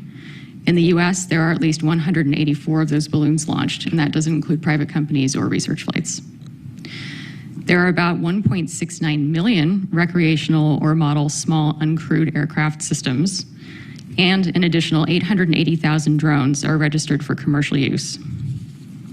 And these are not controlled by air traffic control, and they are not scheduled flights. So that's our challenge. So in making recommendations as a panel, I think we need to look at what kind of imprint we want to leave. What does the situation look like 5 years from now? What does it look like 10 years from now? Why are we making these recommendations? We heard a little bit about this morning from both Mike and David, who noted that many discoveries in science are rooted in initially unexplained and bizarre phenomena. So by carefully scrutinizing the sky, or however we end up defining our search space, and by collaborating across disciplines, we are likely to learn new things about our planet. That's a fact. And that's the commensal science case we might want to consider when making recommendations here. All right. Does anyone have thoughts? Questions, thoughts, comments? Carlin. I guess I want to challenge a little bit. We changed the A from aerial to anomalous as the legislation required. But I'm not sure we've precluded anything beyond the aerial for this panel. And so I've just raised that as a question for us, even though mostly what we've seen, and I think NASA's mission space would be more the aerial. I agree with you, and I think that is a parameter that we need to define as a panel. Yeah, I'll just quickly jump in and echo some remarks I made this morning that yes, the A changed from aerial to anomalous, but it's also accurate to say that the preponderance of events are in the aerial domain. That being said, your panel scope has expanded outwards, and I think we'll hear a little bit from David later on that very subject. I mean, I think anomalous, people often think about it as going down, including ocean. But I think what's very relevant for NASA is going out, right? And, you know, looking at things in our solar system. And I think in some sense, I think there's certain responsibilities in, you know, when we look at airspace, there's FAA responsibilities, there's DoD responsibilities. As you get further and further away from the Earth, eventually it's all NASA. Once you get out, you know, towards the, you know, certainly much of the solar system and out to our galaxy, that's all NASA. And when we start, you know, thinking about things like, you know, and this will be, you know, David will get to this, observations beyond the Earth's atmosphere. I think this change in language lets us also think about outward, you know, further out in the solar system as well. Good, yeah. Other thoughts? Great. Did I summarize everything totally accurately? Awesome. Excellent. Okay. Thanks, everybody. Paula.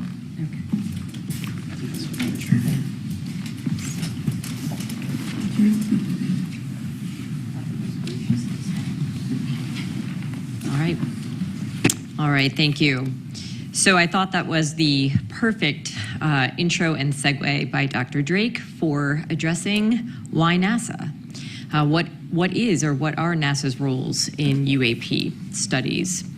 So NASA primarily is a science-driven agency. It's committed to exploring and understanding air and space. And this includes, as we were just discussing, the unknown, right? Whether that's the farthest reaches of the universe or right here on our home planet.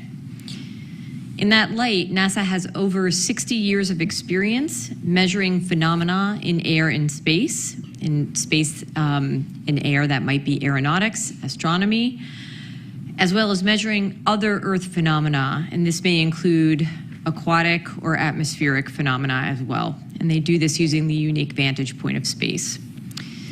NASA's mission, data, and technical expertise in science and engineering may also help investigate and understand any of the reported phenomena. It makes sense to explore what new observations or measurements or studies might contribute to the understanding of reported phenomena. In that light, Dr. Fox made this point this morning, there's a tremendous archive of NASA data. These are from satellites and other space-based and ground networks, as well as other assets, and these are freely and openly available to the public.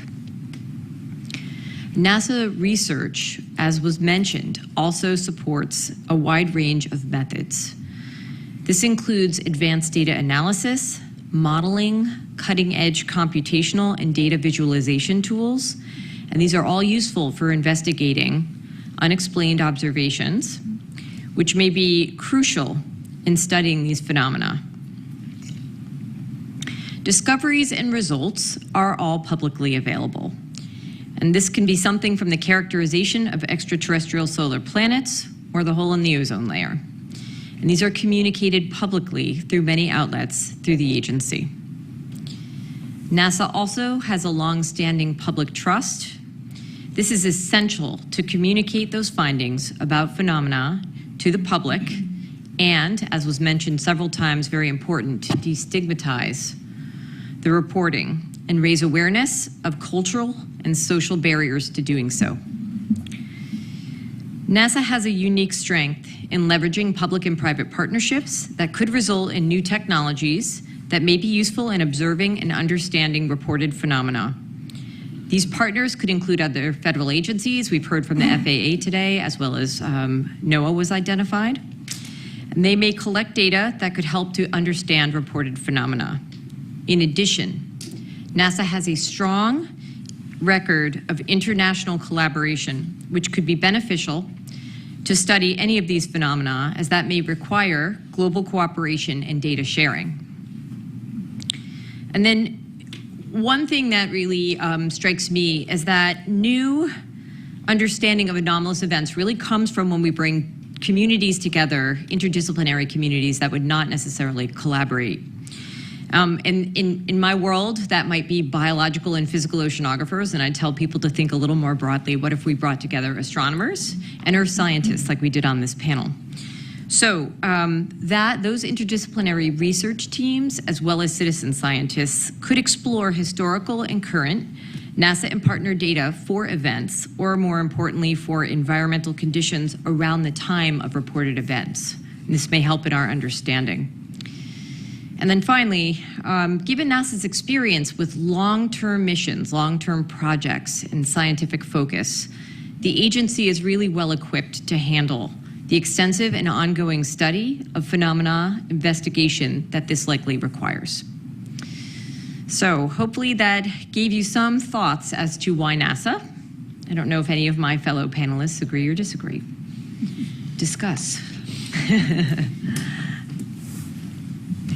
Yes, Paula, thank you. So NASA has a great visibility in the community, and UAPs are obviously of great interest to a very diverse range of people. So can you speak a bit about the opportunity that this provides for NASA to expand, the knowledge of the understanding of the scientific method? Yes, so it's a great question. There are multiple opportunities I think UAP present. The first, as I mentioned, I think is to bring together interdisciplinary research teams and scientists and citizen scientists to really take a look at, with an objective and perhaps unique eye, what the NASA Data Archive actually means. Blend in the partnerships, a renewed partnership that's at the federal, the international, and the private level, right? So I think there are any number of pathways that people could pursue that could be really advantageous for helping us to understand what's happening with any reported UAP. The questions. Thank you, Paula. This is Jelly Wright. Actually, my question and comment actually goes to both you and Nadia. Dr. Kirkpatrick gave us a definition of anomalous that it was not readily understandable to the operator or the sensor. And from the NASA's perspective, for our panel, I think we have to consider a broader definition if we're talking about citizen science. Mm-hmm. And I'm curious of how we incorporate that, especially within the communication avenues that we were just discussing. It's a good question. Not all data in an archive are user-friendly, right out of the gate. But I think NASA does an excellent job making things like quick look or browse products available. You can go on the NASA website, you can look at different aspects of different things that the agency has in its mission to study. And I think, if nothing else, people have become a lot more in touch with their surroundings and their environment and the changes happening there. And so I think there's probably an opportunity for people to maybe not become overnight experts in how to process satellite data and use it for basic research in a complex fashion, but there are ways to utilize those data to look at your environment if you think you've seen something or you wish to report something. So communication, engagement in the public, I think is a really important part of the destigmatization, for sure. Nadia, I don't know if you have anything to add. I was struck by the phrase "not readily understandable." I felt like that was actually doing a lot of work. So I think for our purposes, we probably want to come up with a slightly more specific definition of what anomalous actually means. Yes. Yeah. Okay. Good. Thanks. Federica, you're up next.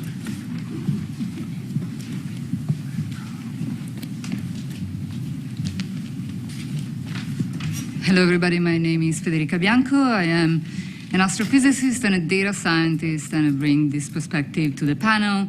So for the next few minutes, I want to emphasize some of the things that my colleagues have already mentioned about the data, particularly the status of the data that exists, and what the data that we should collect to really understand WAP may be.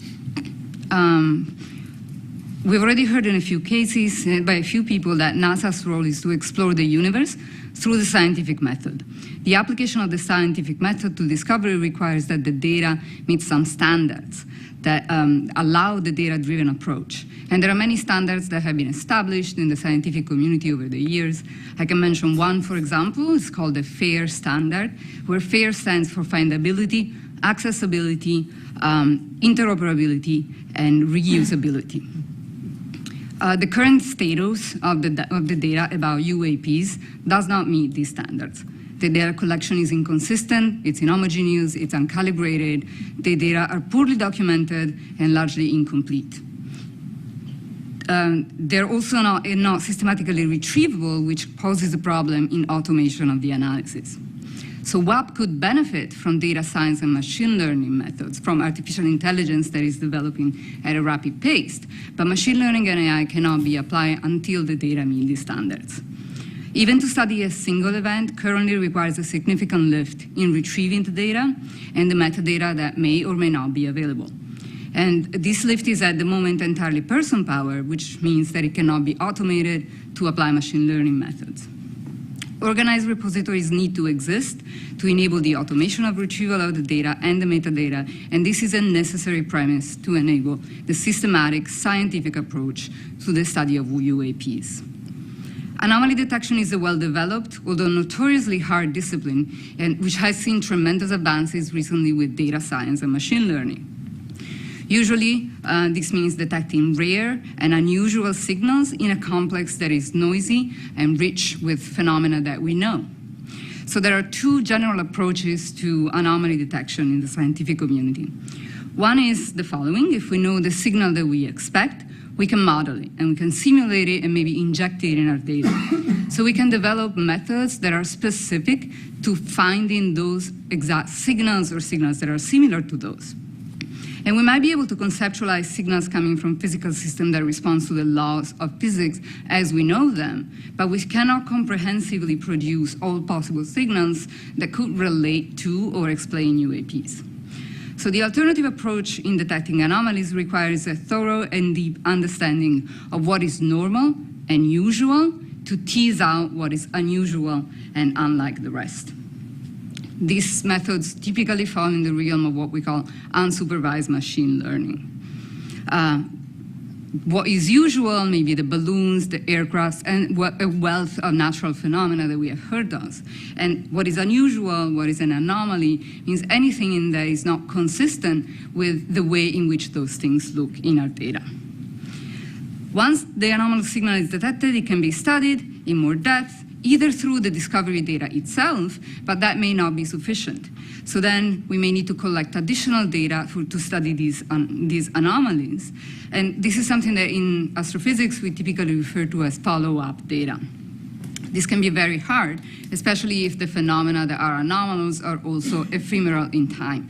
So you have to promptly respond to the detection and set up follow-up observations. It's an extremely hard game, but it's something that is seeing a large development in astrophysics in recent years with the study of anomalous detections in the universe. This approach relies entirely on a comprehensive and systematic organization of the data, which is paramount, and on a deep understanding of all the data that is actually usual and known. The data that we might want to collect ideally will be collected in a multi-sensor and multi-platform and multi-site manner. Eyewitnesses reports, I want to elevate what Dr. Drake said, cannot ascertain the nature of UAPs. However, they should be considered because they may contain important information, for example, persistent sighting locations or seasonality. But they only really work if joined with quantitative data collected by sensors, as well as biophysical and psychophysical assessments of the witness and the impact that the experience has on them to really reveal the nature of UAPs. You've heard it from my colleagues a number of times. The data needs to be collected by sensors that need to be calibrated or calibratable. So we need to collect not only the data, images, sounds, spectral characterization of what we see, but metadata. The sensor type, the brand of the sensor, the noise characteristics, time of the acquisition, instrument sensitivity, as well as information about the circumstances of the data collection, for example, temperature, or the location, or the conditions in which the sensor is at the time of collecting the data. The data should be collected simultaneously by different platforms, ideally in different locations in a multi-sensor system. So some of the data that we may want to collect are images, but also temperature, sound recording, spectral data emissivity that tells you the color in a very fine grid, as well as monitoring the motion of objects, which has been very important to identify what we have seen as UAPs that have been reported. Much of this certainly can be achieved with professional-grade infrastructure, and both new and existing infrastructure to do that, such as astrophysical and geographical observatories, both on the ground and satellites.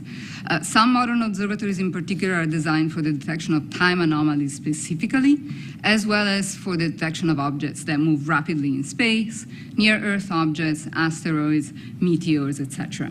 So those could be leveraged for the study of UAPs. There is also some effort ongoing in the developing of facilities that are specifically designed to detect UAPs, and many of those comply with the characteristics that I just described. This level of information, though, can also be obtained by the public.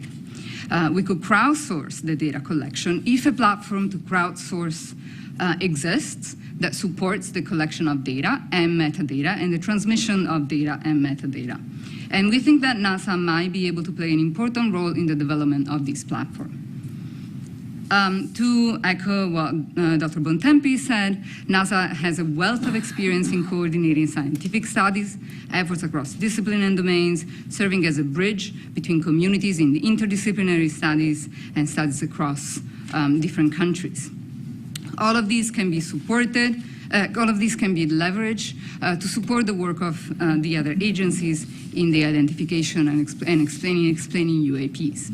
NASA also has a really important experience in data curation. We have heard about the sophistication of the analysis of the data that NASA provides, of the sophistication of the calibration that the data that NASA shares arrives to. We have heard about the open data policy that NASA data goes under. Furthermore, NASA has recently spearheaded an effort to review NASA and NASA partner archival data to prepare them for machine learning and AI, so that data can be served to the community directly and ready to apply AI methods on it. This is an important experience that could be leveraged in the study of UAPs. However, we do want to emphasize that the current status of the UAP data will make this lift really hard compared to even what is being done by NASA for astrophysical data. And finally, I wanted to emphasize what my colleague said. NASA has a great visibility. UAPs are of great power, of great public interest, and this could be an opportunity to really increase the reach of science, help people understand the scientific process, and maybe diversify the scientific community by attracting new talent into the scientific community due to the visibility of the problem. And I think that's all of my remarks. Questions? Lots of questions. Do you want to go, Reggie?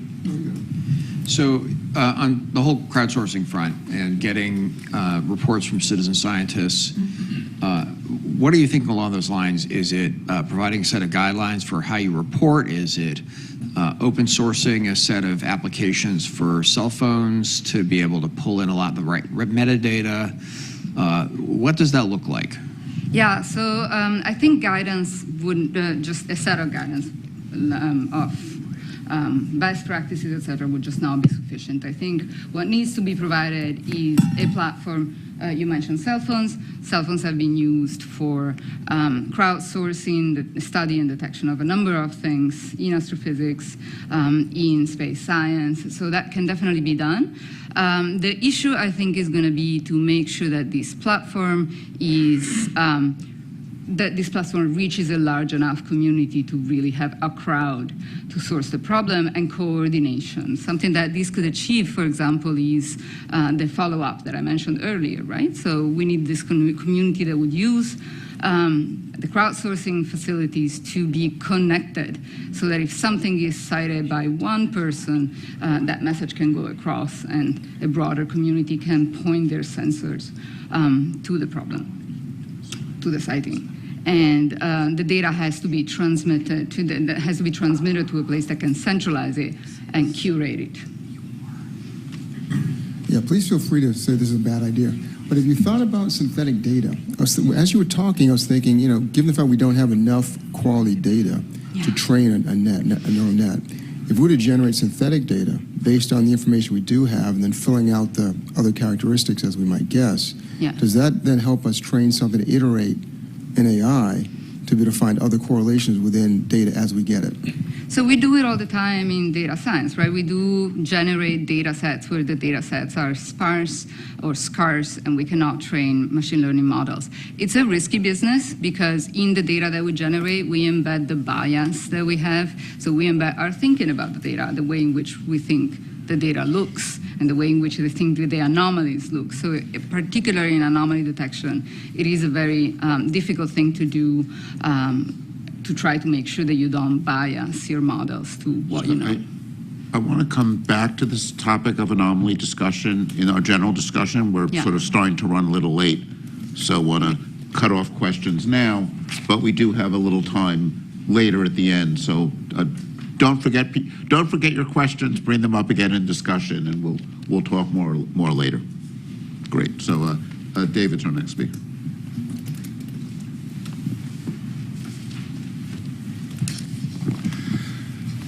All right, good afternoon.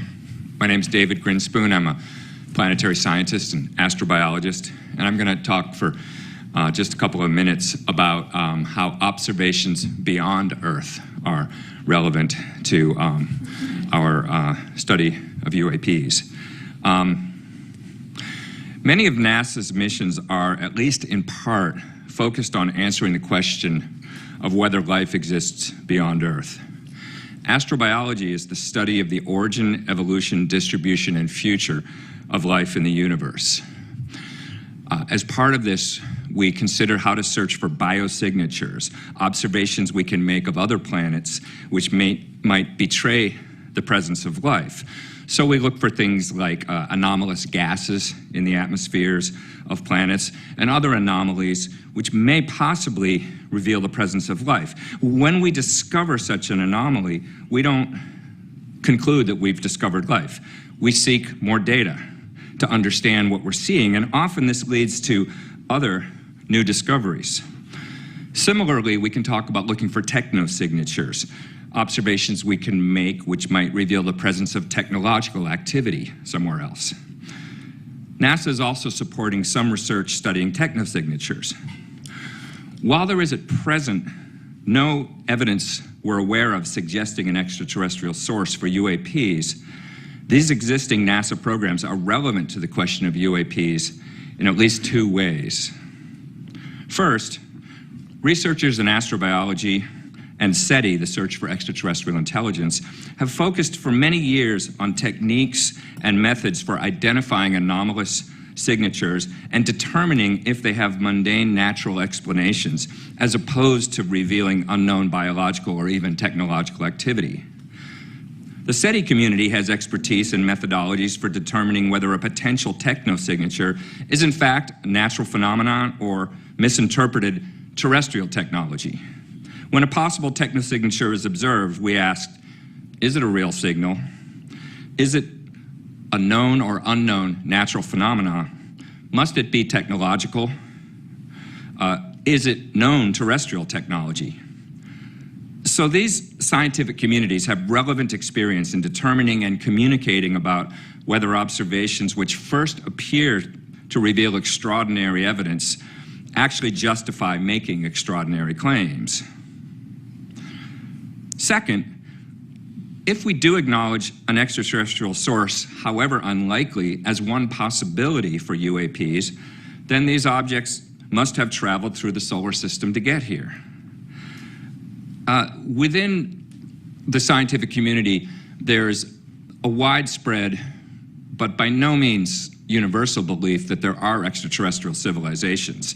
And we have a well-developed rationale, and there's a lot of literature for discussing this, which I won't go into now in the interest of brevity, but it has to do with the vast numbers of exoplanets and the timescales of evolution and the possibility of convergent evolution on different planets leading to somewhat similar outcomes. And it's a fascinating subject, but the relevant point here is that the same rationale which supports the idea that extraterrestrial civilizations may exist and may be detectable also supports the idea that finding extraterrestrial artifacts in our own solar system is at least plausible.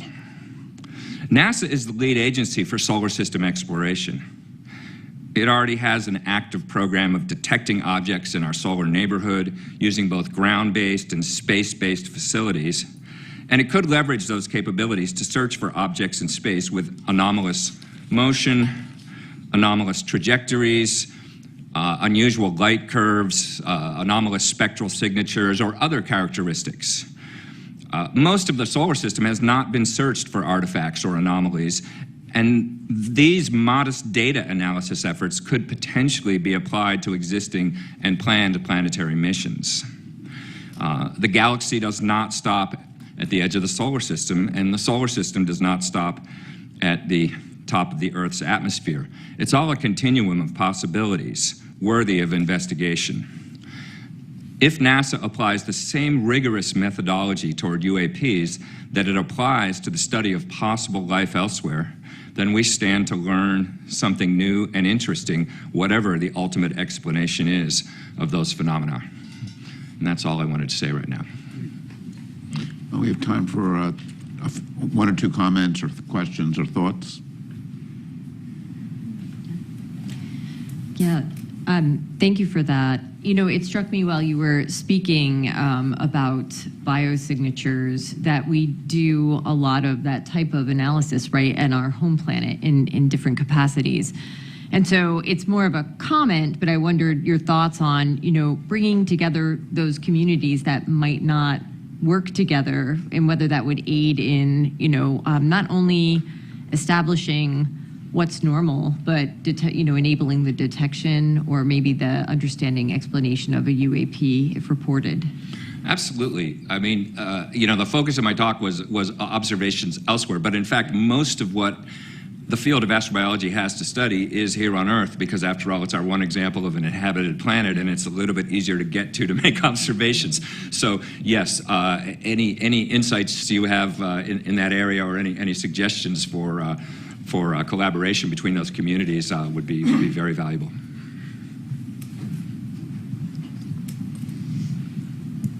So, of course, NASA hasn't been researching the technosignature field for very long, and there's been a stigma with technosignatures for many decades. Are there any lessons learned we can impose from the technosignature and the SETI community to the UAP and solar system studies? That's a really good question. I guess the immediate thought it sparks in me is that, technosignatures were kind of treated, kept at arm's length for a long time by NASA because of stigma, and ultimately can't be kept away forever if you are an agency, curiosity-driven, trying to understand the whole universe. You have to move beyond stigmas and just try to honestly look at whatever evidence there is. And so I think in that broad sense, the same lesson ought to apply to UAPs. As someone who has been working in astrobiology and data sciences for some time now, it strikes me when both Dr. Bianco and you talked that the differences that seem to me between biosignatures and technosignatures fields and UAP field, again, relies on the data. So biosignatures and technosignatures, they have very well standardized data sets. They have been collecting data sets for some time.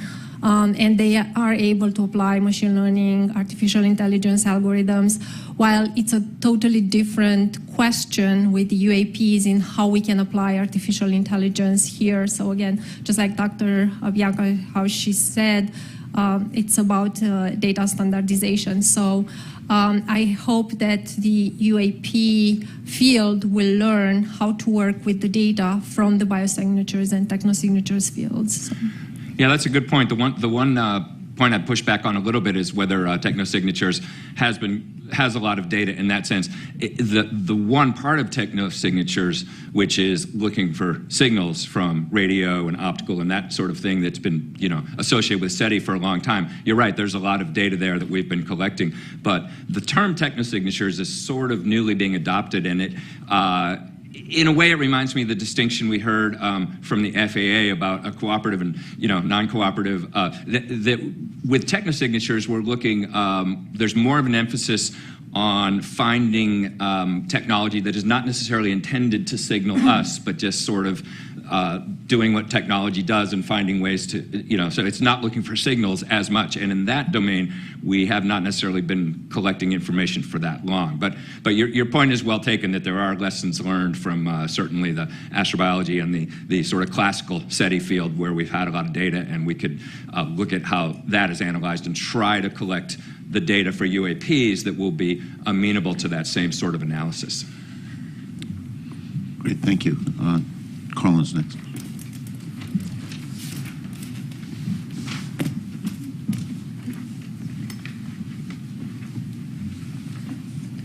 Hello, everybody. I'm Carlin Toner. I'm an aerospace engineer. It really struck me when Dr. Drake opened up this afternoon and talked about this really small needle in a really big haystack that we're looking for. And I'm going to talk to you about reporting, a theme that we've heard a lot. How can we make that haystack smaller and that needle bigger? So reporting of UAP events has received a lot of attention recently. But I think that there are still barriers for people to report. How or where should they report? Will someone take action on their report? Will the reporter be believed, or will they be shamed?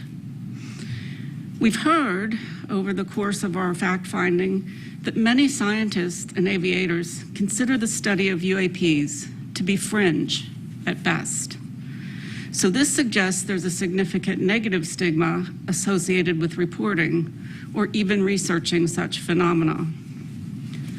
That said, by encouraging military aviators to disclose anomalies that they've seen or detected, the Department of Defense is receiving many more reports. I think in the time that we've been looking at this topic, growing from an ODI report that was something like 500 to, I think this morning we heard something like 800 now, so that's accelerating. And DoD will soon also mandate, if not already, reporting by pilots, which will even grow that set. I would propose to this panel that NASA can help make it safer for researchers to explore data in the civil airspace domain simply by starting that work internally. NASA could look at how civil anomaly data is shared, study how to incentivize reporting, assess the possibility of crowdsourcing data, which I think we've heard a bit about this afternoon, or sponsor and participate in conferences on UAP detection. Our team has really only seen, I'd say, a few unclassified images of UAP, which lack the contextual data that's needed to understand their true nature. And I believe we've heard a single firsthand account from a former military aviator. So one of my colleagues, Josh, has an example to show just why it would be important for NASA to also help shape how the data and information is reported. But before I turn the mic over to Josh, I want to make a recommendation to my fellow panelists that we consider advising NASA to more fully assess the cultural and social barriers to studying and reporting UAP, and for NASA to implement a plan to leverage its brand image to start removing these obstacles. Okay, Josh, why don't you go up and then we'll take discussion after your presentation. So you can call it my slide deck if you want. Thank you.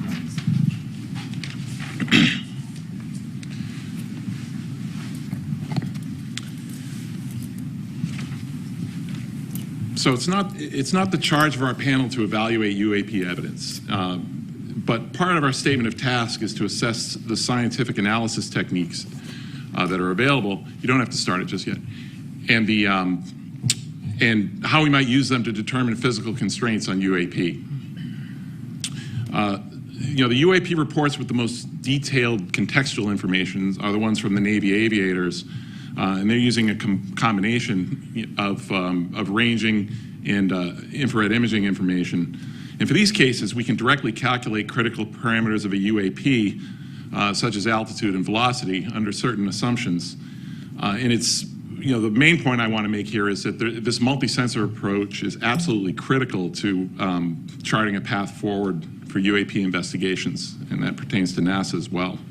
So I'm going to provide one example here just to illustrate the crucial role of science and scientific analysis, and the role of scientific analysis to avoid misinterpretation in some sense. Next build. Just hit space. Yeah, okay, so this is, this video was recorded by pilots deployed from the aircraft carrier USS Theodore Roosevelt in 2015. The example has been given the nickname Go Fast because it gives an impression of an object moving very rapidly against the ocean surface. And the question is this impression correct? And if not, what can we say quantitatively about what that object is doing in kind of Earth-centered coordinate system? Fortunately, the information needed to determine the altitude and velocity of this object is contained on the display. So go ahead and next. And this includes the elevation angle of the camera, the azimuth angle of the camera, the target range in nautical miles, aircraft altitude, the time reference in seconds, indicated airspeed in knots.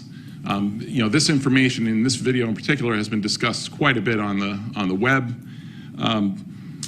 So let's begin with the object altitude. Next, please.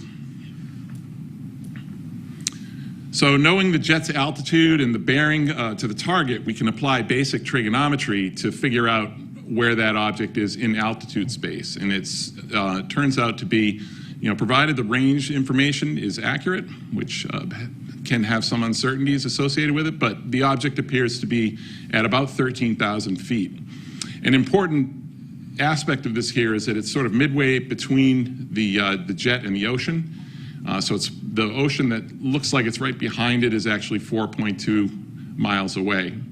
And this is our first indication that some or most of the motion that we observe, the apparent motion of the object, is in fact due to the rapid motion of the sensing platform, which is about 430 miles per hour in this case. But we don't have to guess about this. So we have enough information on this display to actually reconstruct the encounter. Go to the next slide, please. And so this is what this is. This is using additional information on the screen, including the time axis. And so we know that this aircraft is banking about 15 degrees left, and you can compute through a simple calculator the approximate radius of curvature of the flight. And the bottom line is, I won't go into detail here, but if you can get the bearing and range to the target at two locations with known separation in time, you can figure out how far it moved. And in this case, this object moved about 390 meters in 22 seconds, and that corresponds to a velocity of just 40 miles per hour. And so that's a velocity that's consistent with wind speeds at 13,000 feet. So it's not our task to conjecture what this object is, but it's an example that illustrates the type of data needed to determine critical parameters that will help us identify such objects going forward. In addition to the importance of quantitative analysis, this example also serves to illustrate the kind of cognitive bias we have to contend with for UAPs recorded from unfamiliar perspectives. And Sean Kirkpatrick showed another example of that. This is a parallax effect case. Thank you. Any questions? Thanks. Actually, before we have questions, this is actually a good moment. Sean had wanted to comment on one of the questions. If we bring Sean up and then take questions for everybody or more discussion.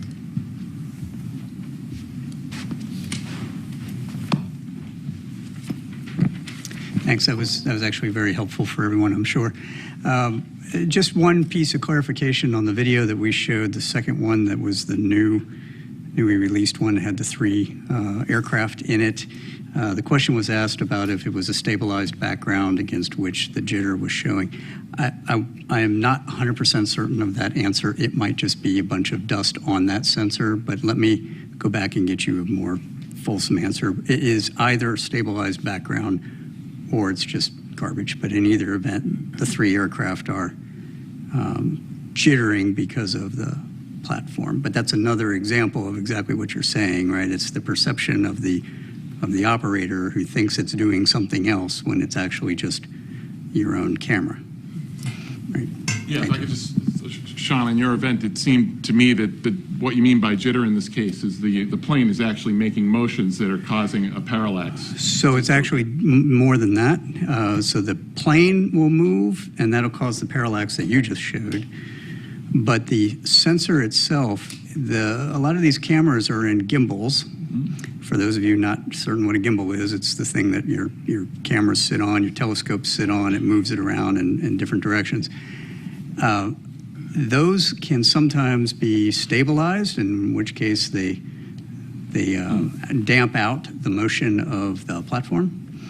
And in other cases, they're not, and they jump around. And so what you're actually seeing in that video is what we call jitter of the sensor against the platform. So the platform's moving and the sensor is moving. It's not a stabilized against the target.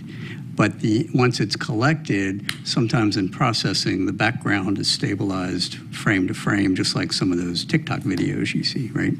Same idea. Yeah, I just wanted to jump in here. I think make a couple of comments to just follow up on what Josh said. And my experience of flying, over 15,000 hours, 30-something years in airplanes and both in space, and the environment that we fly in, space or an atmospheric flight, very, very conducive to optical illusions. So I get it why these pilots would look at that go fast video and think it was going really, really fast.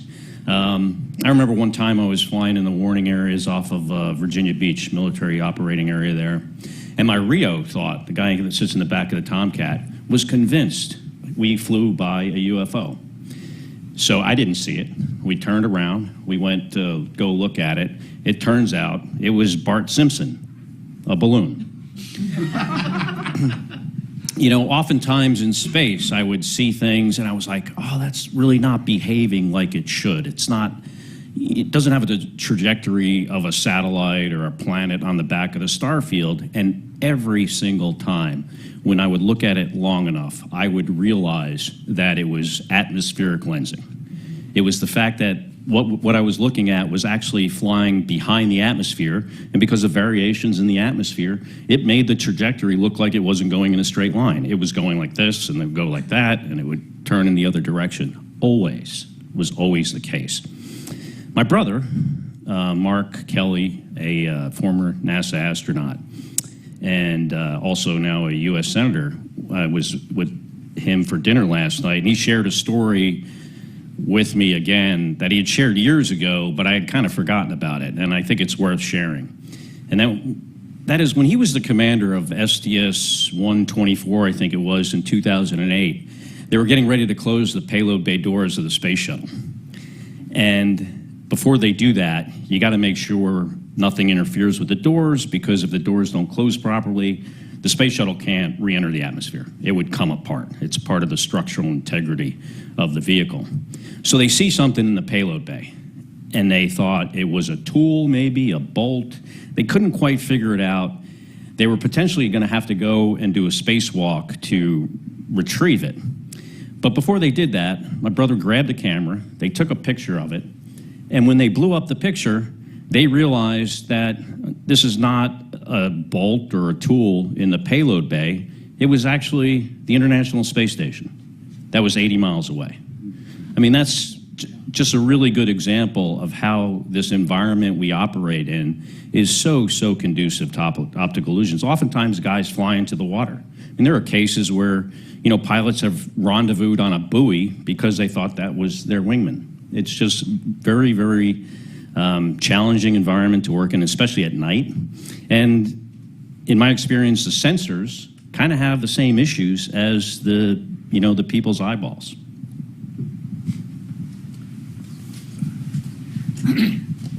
So per what Scott just said, I think we need to take it as an action to investigate unidentified animated phenomena to go after Bart Simpson.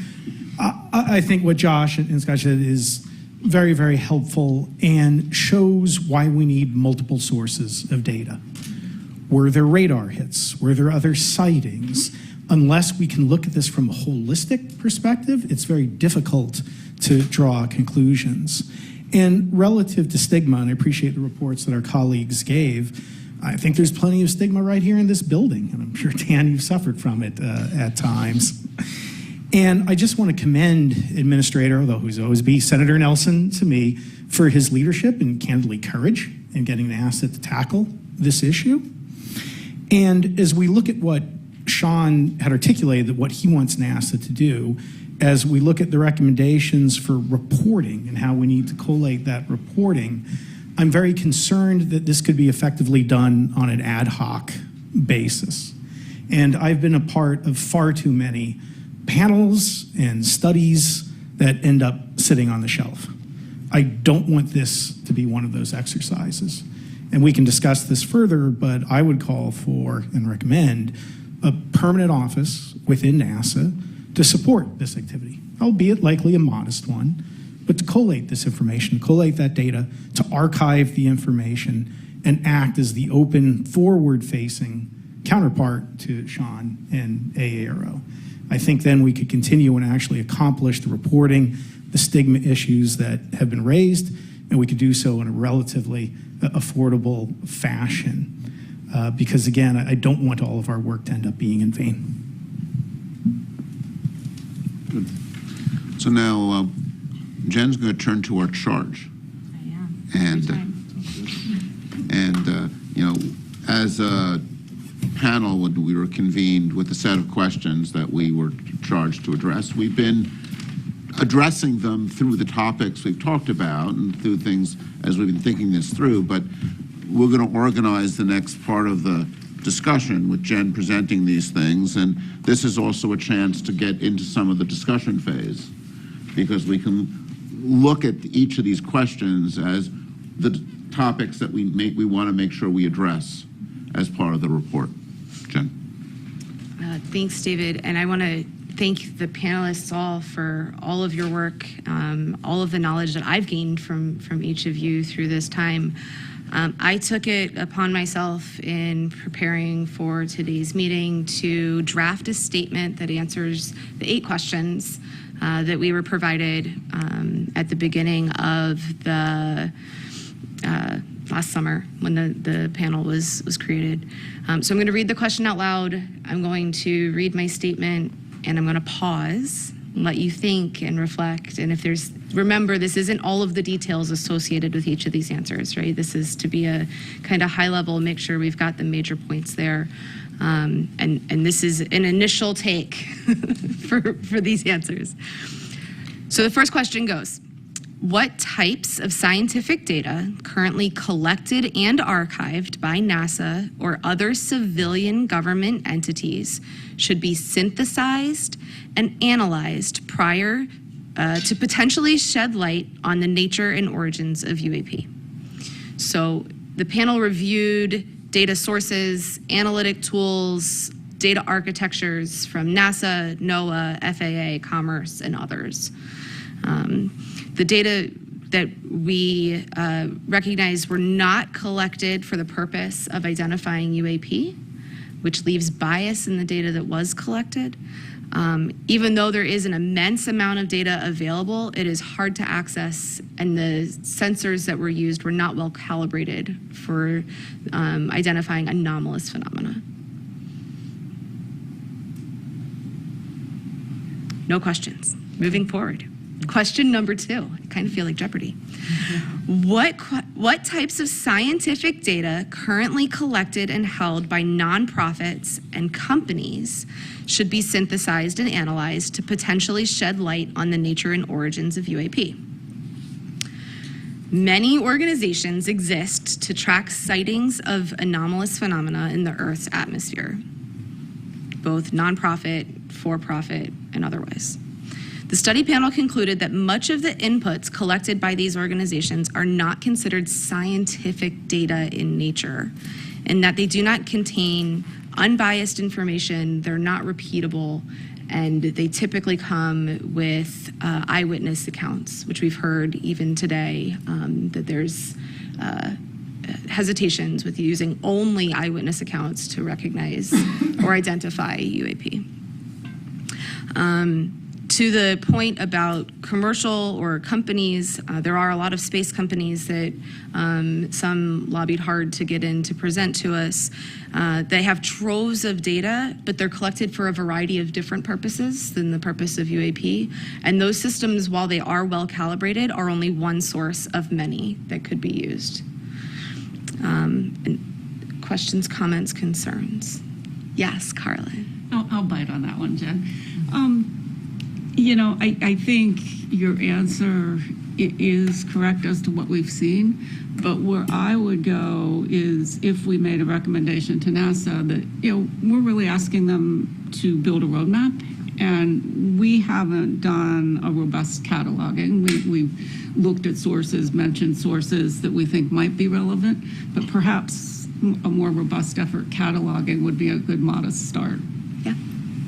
That's good. I will only in slight defense of trying to answer the exact question as posed to the panel, rather than trying to add recommendations at this point.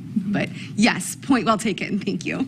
Yeah, I mean, I think one of the data sets that we just learned about, heard more about today, and thinking about sort of calibrating things, is the FAA data on anomalous, tracking events, right? And I think this is something where if we had, some imaging software, people, citizen scientists with cell phone cameras identify some event that looks interesting, one of the places you'd like to be able to turn is the FAA data. And having, if there is, to go back to, having a NASA responsibility for data, NASA might, has a lot of experience in serving as a clearinghouse for data from across the government for civilian data, right? This is something we do in lots of different areas. And I think there are some opportunities with data sets there. And I think the radar data is one that comes to mind as one we don't want to forget about as an available data set. Yeah, absolutely. Question 3, I think, goes more towards the recommendations of what other types of scientific data should be collected by NASA to enhance the potential for developing an understanding of the nature and origins of UAP. So we've heard now from 2 of the panelists on some of the information that should be collected, or the way that some of that data should be organized in a manner to make it available for people to analyze that information. And the only other thoughts that I had here was really recognizing the difference in the sensor thresholds, right? So we can't always tune a sensor all the way to the resolution that we might need or we might want. And as we collect that data, to recognize for the scientists that are doing those analyses the bounds of each of the systems that they're using. Yeah. What strikes me on that one, when you were reading the answer, the proposed answer, was what may be new, may be something that's new to NASA in the sense of like a time series, so we can know what's normal, so we can perhaps identify what's not normal or anomalous, right? So I'm not sure to what extent it's like the most unsexy thing to sell on the face of the planet, right, is making consistent long-term observations. But I think that the agency may be set up to do just that for multiple reasons, right? Yeah, persistent data collection. The agency does that in a lot of cases for astrophysical purposes. So the infrastructure, of course, pointing up and pointing at a different distance, but the infrastructure for collecting this kind of data, organizing it, keeping it, and that does exist. Yeah, and there are, in their defense, a lot of satellite companies that are doing that persistent collection as well. Okay. Question 4, which scientific analysis techniques currently in production could be employed to assess the nature and origins of UAP? Which types of analysis techniques should be developed? So this is a 2-part with what exists today and what should be. So we're looking also at recommendations. Based on the information provided by the presenters to the panel, there are very few credible analysis techniques available that currently exist to assess the nature and origins of UAP. The onset of artificial intelligence and automated analysis techniques give promise to being able to do that in the future. I wanted to add something to that, perhaps, which is that really to design the analysis, you need to know what the data looks like, right? Yes. So, we can't really say what kind of analysis should be created on the hypothetical data that we're recommending should be collected in some, Right. somewhat specified fashion. If it's all hypothetical and we want to collect all of this data and we know what format it's going to be in, we can design analysis techniques around it. And at that point, it's likely that there are analysis techniques that already exist. There's Absolutely. a wealth of anomaly detection work. Mm-hmm. We just don't know which one will be most suitable because the data as it should be doesn't exist yet. Correct. She said exactly what I was going to say. Yeah, and that's what I was getting at with my point. Not that those analysis techniques don't exist in the scientific community, just that they're not being applied to this problem set right now, and it's hard to apply them when we don't have the known data of what would go into those.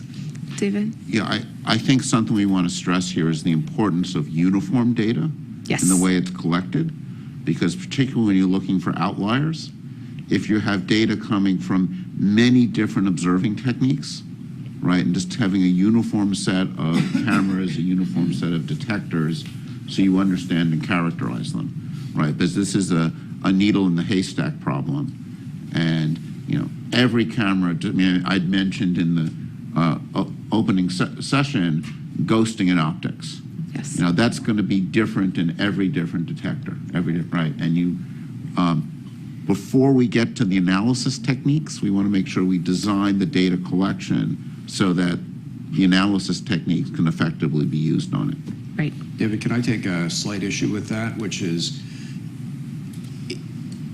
it sounds like you're implying that you need a single way of collecting the data. I'd argue it's really you need to understand the various ways in which you're collecting the data and you're able to cross-calibrate across those different approaches. Because I seriously doubt that there is a single detector. I think a handful of ways so that you're well characterized.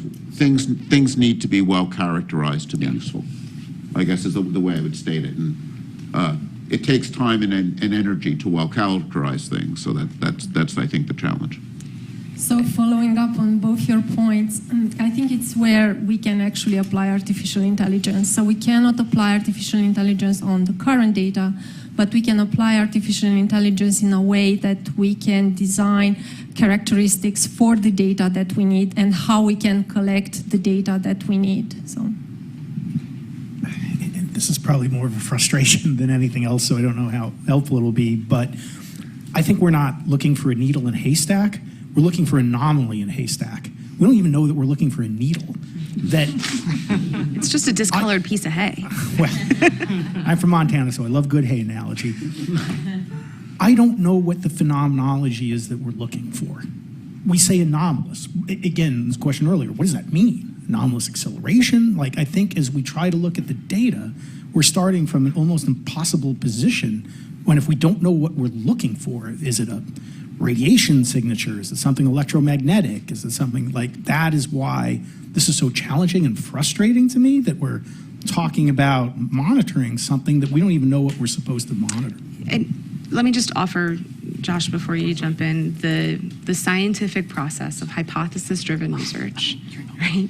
That while we don't know all of the possible outcomes in the entire world, we can ask very specific questions and go about it in a very scientific process to understand. So you're right, we don't know exactly what we're looking for, but we know hotspots, as we've seen from both FAA and AARO. We do know some of those conditions that we might be looking for. So if you start with kind of what you know, or places to start to go and look, and you start with the data that we have available to us, we might start being able to untangle the chicken and egg problem. Jen, what is the phenomena that we're looking for? So we've heard them from Sean. I would pull up Sean's chart, but I can't quickly do that. Of the criteria that he said on the trends, I use the word criteria, he said trends, of 6 or 7 phenomena, I guess, of specific size or within a specific motion range. And it's something different than what we've seen before. It's something we don't recognize.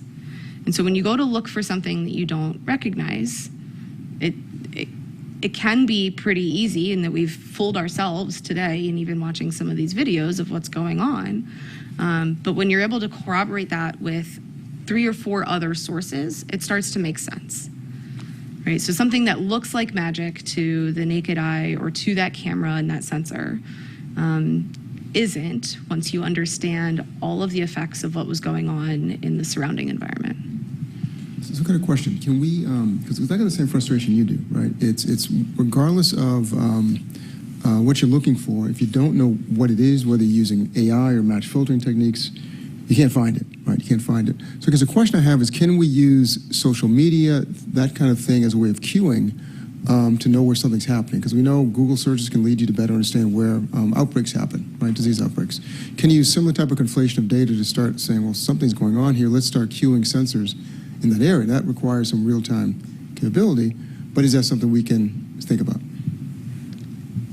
Can I object to that just a bit? You can find things that you don't know how they look. Okay. There is a lot of the algorithms in anomaly detection are really based on let's find out how what we know looks like, so that anything that doesn't look like that can be identified and spotted, and then we can think whether or not we understand it, right? And so I think the point about the homogeneous detectors really is about that. We need to have a solid understanding of the normal to detect the anomalous or the outliers, as we sometimes perhaps more often call them in science, right? Yeah, absolutely. I do want to be cautious of time. We were supposed to end this about 10 minutes ago. Right, so but this is drifted into discussion, but I think we're doing discussion. So do you have any last topic you want to hit? If not, then we'll just open up to general discussion. I have 4 more questions that we're technically supposed to answer. All right, let's do one. We can do 4 questions in 2 minutes, right? Okay, 4 in 2 minutes. speed round. Fast. In considering all of the factors above, what basic physical constraints can be placed on the nature and origins of UAP? Mike, would you like to take this question? Absolutely, needle in the haystack. Okay, got it. In my notes to answer this, knew that Shen had presented some trends, so I used that kind of as the basis for what basic physical constraints could be available, and also Josh's presentation that he just presented of, we know some of these are still in the realm of understanding. We just haven't applied basic physics to understand what's there, what we have. Question 6, what civilian airspace data related to UAPs have been collected by government agencies and are available for analysis to A, inform efforts to better understand the nature and origins of UAPs, and B, determine the risk of UAPs to the national airspace? So we saw some of this in, I'm going to use examples from today to kind of move quickly. Some of this in Mike Free's presentation, talking about the air risks, right, that FAA is always looking out for. We know by altitude and by sensor and curvature of the Earth and line of sight, and as you get higher that you can see more, right? So we have a lot of civilian airspace data that can start to understand the nature and origins of the UAP, and determining the risk is based on how much you know, right? So you think about, I go straight to space and I think about satellites, and one tiny piece of space debris can destroy an entire satellite because they're moving really, really fast in the vacuum of space. It's not necessarily so true in airspace, right? But something that we don't know could have a severe impact on pilots and their flight plan and all of that, which then could really wreak havoc on all of the United States airspace. So being able to understand and identify what those phenomena are will help de-risk the air flight safety in the national airspace. Question 7. What current reporting protocols and air traffic management data acquisition systems can be modified to acquire additional data on past and future UAPs? We've heard a lot of the reporting structures. It was talked about earlier today. Those probably can be adapted and improved, and it's up to us in discussion as the panel on what those recommendations might be. Question 8, and I'll get off stage. What potential enhancements to the future air traffic management development efforts can be recommended to acquire data concerning future reported UAPs to assist in the effort to better understand the nature and origins of the UAPs? The potential enhancements, automatic filtering of the knowns has come up as a talking point. These are specific really to acquiring data the tuning of those sensor platforms, the multimodal spectrum collection, and being able to kind of timestamp or geostamp each of those to corroborate the sightings.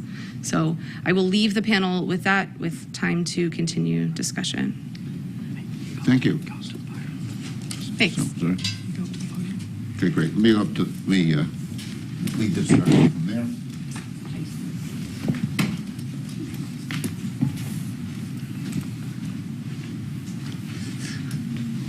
But before I open it up, I just wanted to restate Federica's answer to Mike for hay.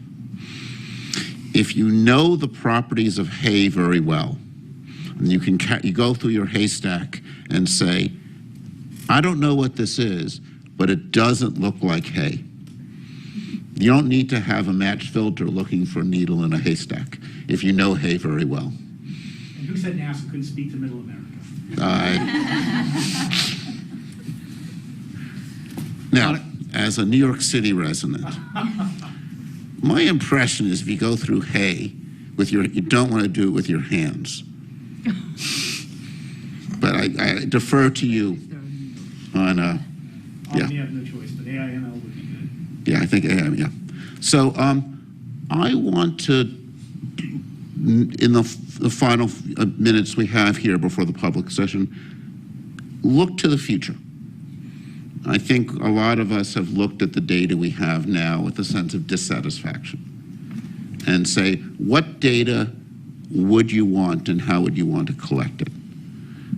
And just think about, we don't need to design the detectors, but think about the characterization that we'd like, what wavelengths we'd like, and just to kind of throw that out as one way to think about what we might want to recommend.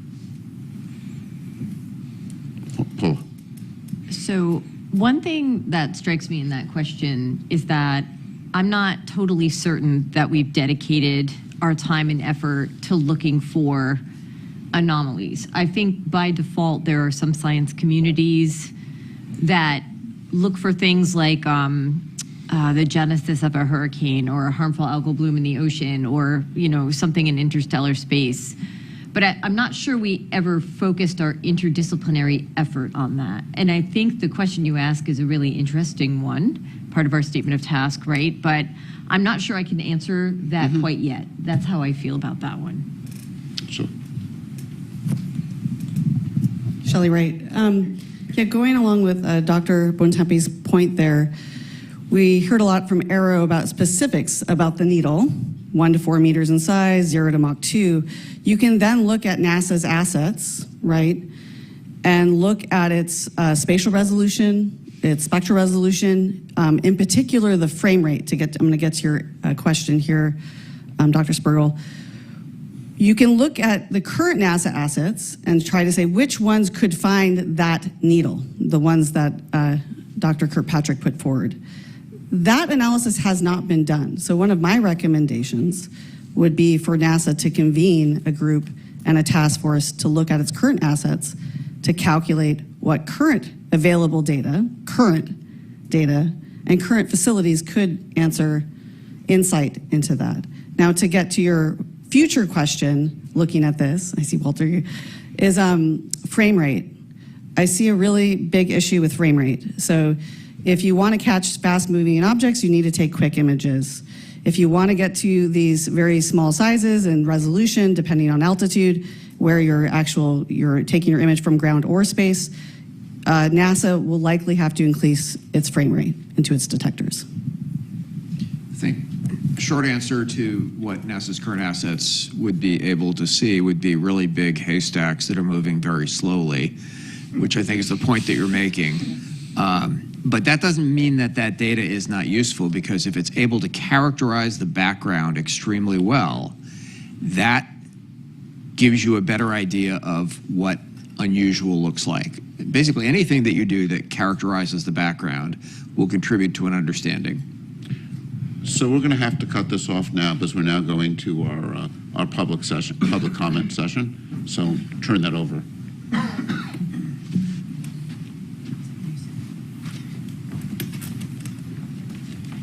Hello, everybody.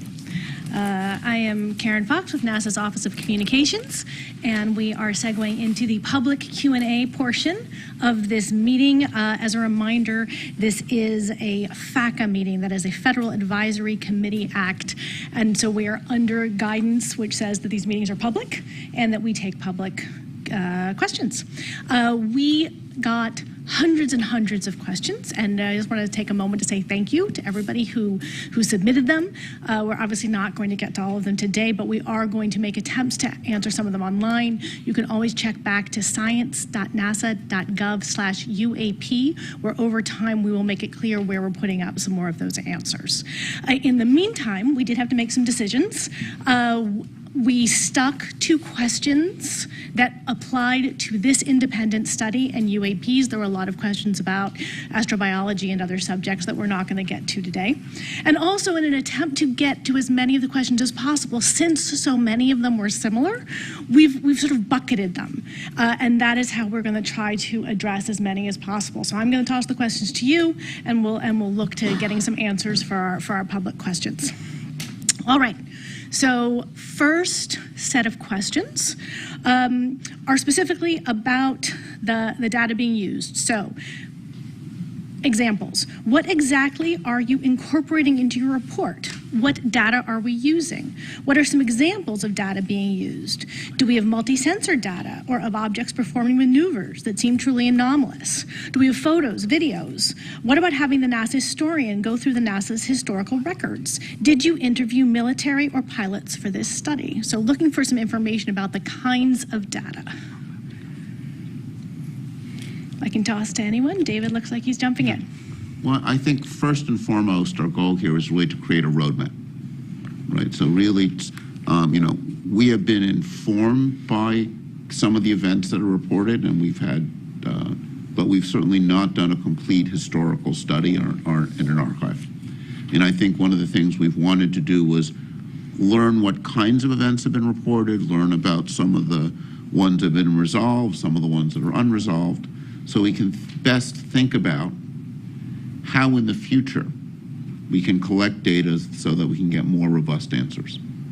So that, I hope that addressed that question. It does. Others have anything else they'd like to add? All right. Then I will keep going.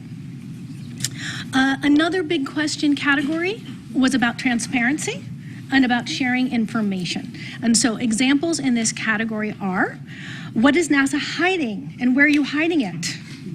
How much has been shared publicly? Has NASA ever cut the live NASA TV feed away from something? Has NASA released all UAP evidence it has ever received? What about NASA astronauts? Do they have an NDA or clearance that does not allow them to speak about UAP sightings? What are the science overlords hiding? Dan Evans. All right, I'll take a stab at that one. I really want to assure the public and to double down on some remarks I made this morning that this agency is absolutely cast iron committed to openness and transparency and honesty. And that commitment also extends to our live NASA TV feeds. They provide real-time footage from our various missions. Now, to my knowledge, NASA has never intentionally cut a live feed to hide anything, and that includes UAPs, of course. Sometimes there are interruptions to our feeds, but that is simply because space is a complex place. There's a vast array of natural phenomena, human-made objects, and so forth. But again, I wanted to reassure the public that we're absolutely committed to providing the public transparency and openness. Those are the hallmarks of NASA. That's why we're here today in public on TV, because we want the public to have the opportunity to see the process of this committee doing its work in public. It's only right. Just to follow up on what I said, I didn't mean to joke about it, but in my 20 years at NASA, no one, either officially or unofficially, in my recollection, have ever discussed or briefed us or had any kind of discussions about anything that would be considered a UAP or UFO or anything like that. And I'll ask you to stand for 1 second and state your name. I'll ask you to stand for 1 second and state your name, just so everybody know Okay, who was yeah. speaking. It's I'm hard sorry, to see in the Scott back. Kelly. I'm just following up on the question about if NASA astronauts ever signed an NDA or anything of that, anything like that. In my experience of being in the astronaut office for 20 years, there was never any formal or informal discussions at all about UAPs or UFOs or anyone reporting anything that would suggest something from, beyond our planet. Thank you very much. Yes, please. Just want to make a quick comment about the culture of science in relation to this question. Scientists by nature are at least intellectually sort of rebellious. It's in our nature to question authority. That's how you're a good scientist. You don't just take someone's word for it. You try to discover the truth. And for that reason, this question about what are the science overlords hiding, that's sort of written in a facetious way. But I just want to emphasize that there's no way that all scientists could be in on trying to hide something, because it's just not in our nature. If somebody told me to try to hide something as a scientist, that would just increase my desire to belay that order and to release it. And I think that's true of our community in general. All right, thank you so much. I am going to go on to our third set of questions, which is, has NASA been tracking Earth's atmosphere, or are we also studying bodies of water for UAP? And I think that's a Dan question for NASA, or? Is that a me question? Yep. Yeah. Oh, Here's the oceanographer. My understanding is this is a completely independent study to assess what assets, what data, what science, what observations, platforms NASA has to potentially help evaluate and understand UAP, right? We have, NASA has an Earth Science division and many scientists at many centers and many academics and other partners out there that study the Earth as a system. We do this from the unique vantage point of space, and the atmosphere is part of that. I think Dr. Kirkpatrick stated this morning that to his knowledge, and I think to ours, there isn't anything that's been reported below the ocean surface. And so I think part of what we've been talking about all day is, what assets are out there to actually begin to identify data that could be useful in explaining any of these reports if and should they come in. So I think that's probably it, unless there's something else to add. all right then, thank you. Moving on to our fourth general bucket of questions. What are you doing to solve the stigmatization surrounding the study of UAP? I can take that one. And state your name if you wouldn't mind first. Carlin Toner, FAA. I think the fact that NASA has called us together here as a panel to look into this, that NASA is hosting a public meeting, that we've heard, right, it clearly stated we're here to be transparent. I think that's the first step in trying to really normalize the study of UAPs. And we talked a little bit earlier about the reporting, about how to make it credible. And we talked also about UAP in one of the earlier talks this morning of the definition of the A, whether it was aerial or anomalous, as the legislation now is. And really the distinction beyond UFOs, right? When we're looking at UAPs here, we're beyond just airplanes. We're looking at all types of anomalous phenomena. And so that's just a more inclusive term there. Yeah, still Mike Gold. Just wanted to emphasize what Carlin said, which is so accurate. I really consider it quite amazing that we're here having this discussion. NASA leadership deserves great kudos for this. And beyond, I think a recommendation that I'd like to make is that NASA participate in symposia, in panels sponsor research. When you have the NASA logo on that sponsored research, on the discussion, it really helps normalize and push back against the stigma. I think NASA can leverage its excellent reputation, both domestically and abroad, to help push back on that stigma. I think it's important to do so not just for science and discovery, but for national security. That we've all seen what's occurred with balloons from rival nations. We don't want this stigma to be a vulnerability that rival nations can take advantage of. Yes, Dan? Yeah, thanks, Karen. Just a few additional points from the agency perspective. We are, of course, taking a set of actions to effectively normalize the study of UAPs, and that involves collaborating across the government, encouraging an open dialogue, and promoting rigorous scientific inquiry. Let me turn to each of those in turn. So in terms of promoting a rigorous scientific inquiry, the primary way we're doing this is by being truly rigorous and employing an evidence-based methodology in everything that we do. That is characteristic of scientific research. It's no accident that the people up on this stage are true experts in their respective fields, okay? So that is in turn going to help us to legitimize UAP studies.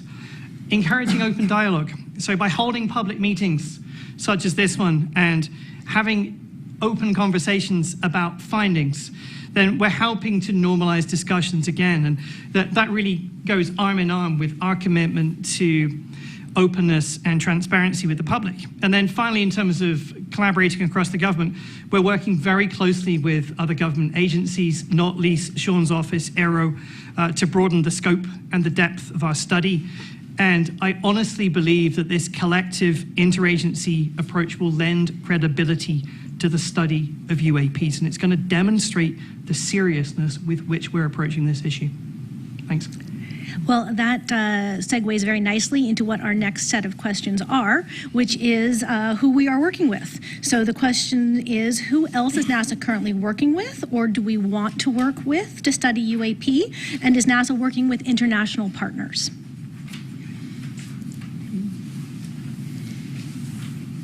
All right. Pete, do you want to do it? I'll take a stab at it. Okay.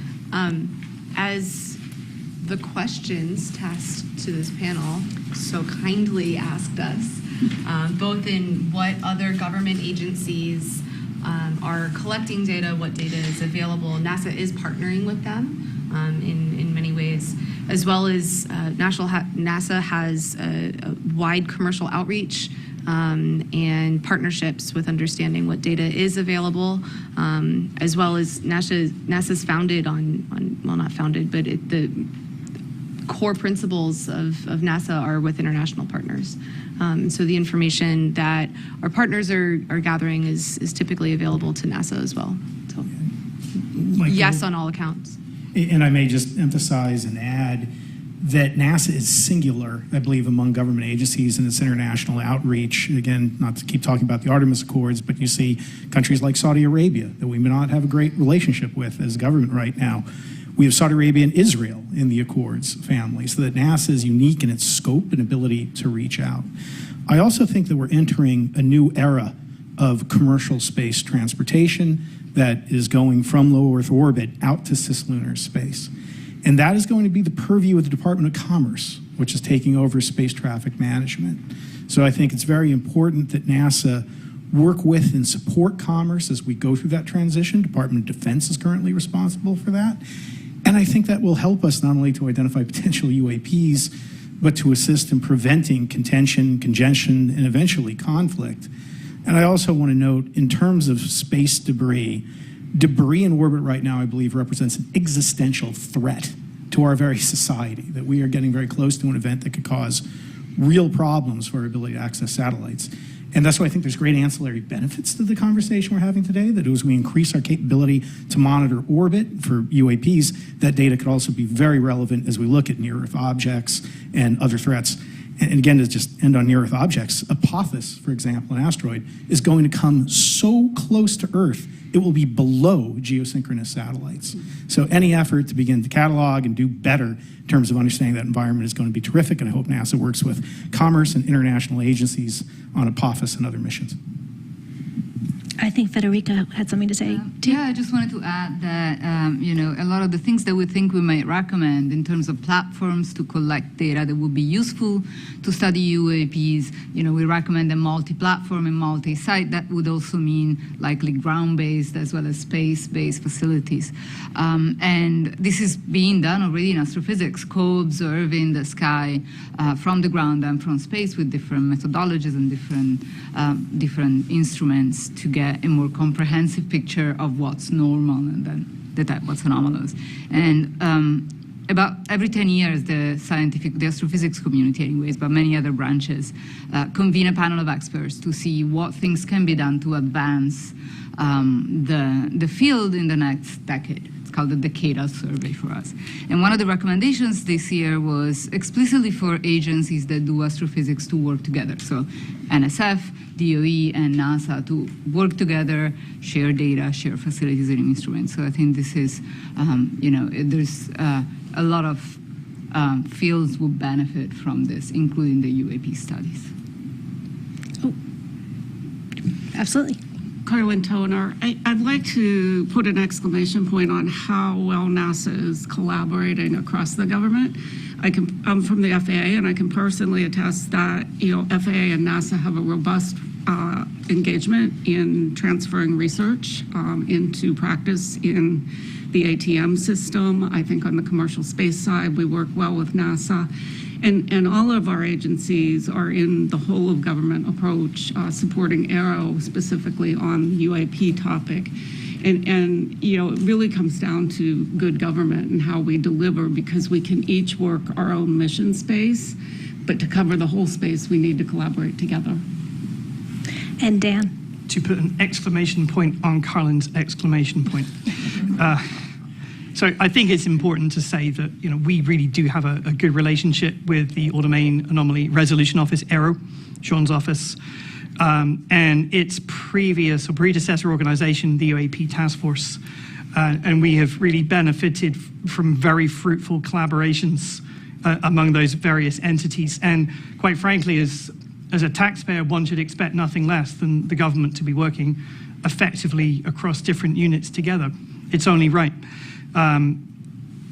That being said, it's also important to acknowledge what NASA's perspective is in this study, and to acknowledge that the Department of Defense, the intelligence community have massively different equities about the study of UAP, and they have different interests. Ours is a purely scientific one. So we collaborate, we consult. It's a very good relationship. And I agree wholeheartedly with Carlin that a whole of government approach is absolutely the right one to take. Great, thank you. I will move on to our sixth bucket of questions, which we had many on this topic. Is there evidence that UAP were created from non-human intelligence? All right. Yes, please. I will take this one. First and foremost, we are scientists, and we follow the scientific process. And I hope that the gathering here today showed a little bit of a glimpse on how the scientific process works. It's not a question that you can answer very quickly with yes or no. And we follow the data, right? So as scientists, we follow the data, we formulate hypotheses, we test theories, we follow the scientific process. The role of this panel has been to create a roadmap and a framework for how all scientists that are interested in this phenomenon can further study, can further collect data, can further formulate experiments, again, hypotheses, can test different methods, maybe even innovate on the methodology side of things, come up with new methods for how we can do basically science, but not just any kind of science, but the science of discovery and exploration, which is basically in the spirit of NASA. So just like Carl Sagan was saying, extraordinary claims require extraordinary evidence. we cannot make that kind of extraordinary claims at all for any kind of big subjects in science, whether it's UAPs, whether it's biosignatures, whether it's technosignatures. This question of whether we are alone in the universe is probably one of the largest questions that we've had in our history of science, in our history of humanity. And it's not one that we can take lightly. And that's why we need so many scientists and multidisciplinary and interdisciplinary teams to work together, and many organizations.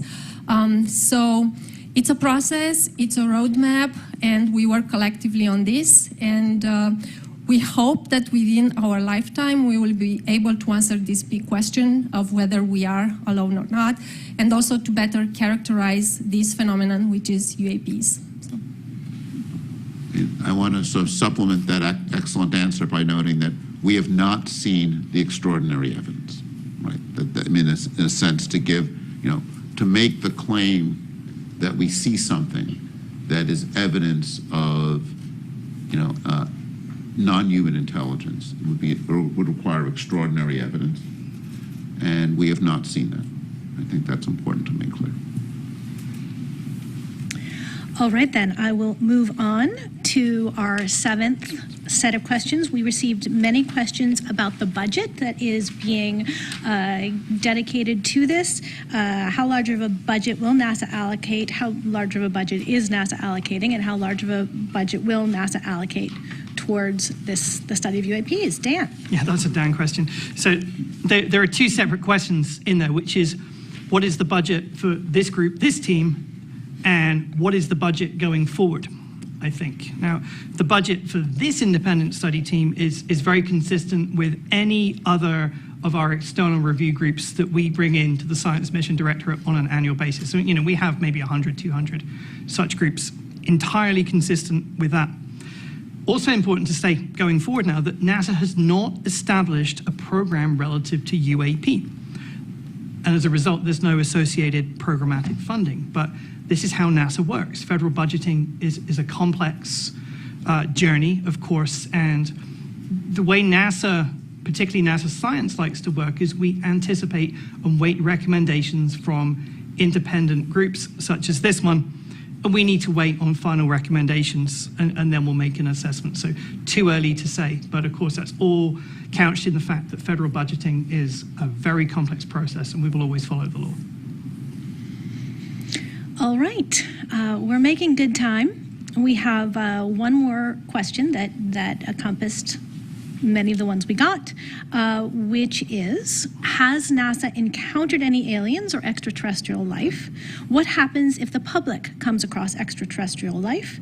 What would NASA do if extraterrestrial life was discovered? What would NASA study or do if extraterrestrial life was discovered? Now, I think it's worth making a distinction that when we talk about extraterrestrial life, we do have a study within NASA of astrobiology, which is not intelligent life necessarily. And so I invite you, as you answer this question, to make clear the distinctions as you are talking in terms of UAPs as well as any astrobiology work that we do. I would start by saying one of NASA's big questions is there life out there? Right, and a lot of what NASA's doing in its exploration of the solar system and beyond is focused on searching for life in any form, extraterrestrial life. I think one of the things we have learned in the past 20 years is planets are common. We knew, of course, about the planets in our solar system, but we now know there are lots of planets out there. So there are lots of potential environments for life. And I think one of the most fascinating questions is, do any of those planets host life? And that's something that NASA is trying to address in a host of different ways, whether it's probes that are landing on planets or designing missions that will look for signatures of life around other planets. So the search for life is a really important theme. We haven't found life beyond Earth yet, right? I mean, let's be clear about this. We haven't found it yet. But we're looking, and we're looking for it in lots of different ways. And, David was discussing technosignatures is one way that we can look both within our solar system and beyond. And there's a lot of different elements, I think, of this potential search. And, just to go back to something that was phrased in an earlier question, is NASA hiding anything about this? No.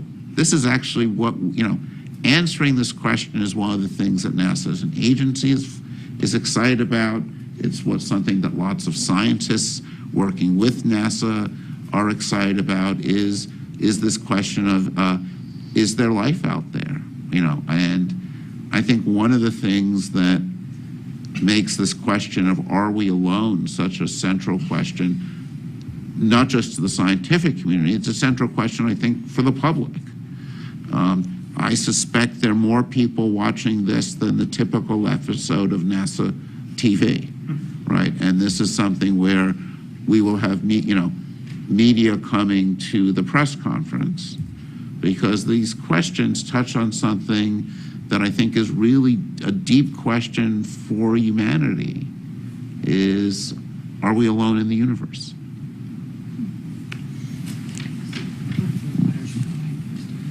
Yeah, just to kind of echo what David said a bit, I mean, obviously this is something we think a lot about in astrobiology. What if we succeed? We are very driven to try to find real evidence of extraterrestrial life. And we would be highly driven to share that if we found it, because everyone wants to show that they've been able to succeed in what they're trying to do. And one perhaps illustrative example is to think about what happened when we came close, when NASA thought maybe they had discovered extraterrestrial life. And a big event, actually, in the history of astrobiology was in the 1990s when some scientists had thought that they had discovered fossils in a meteorite that came from Mars.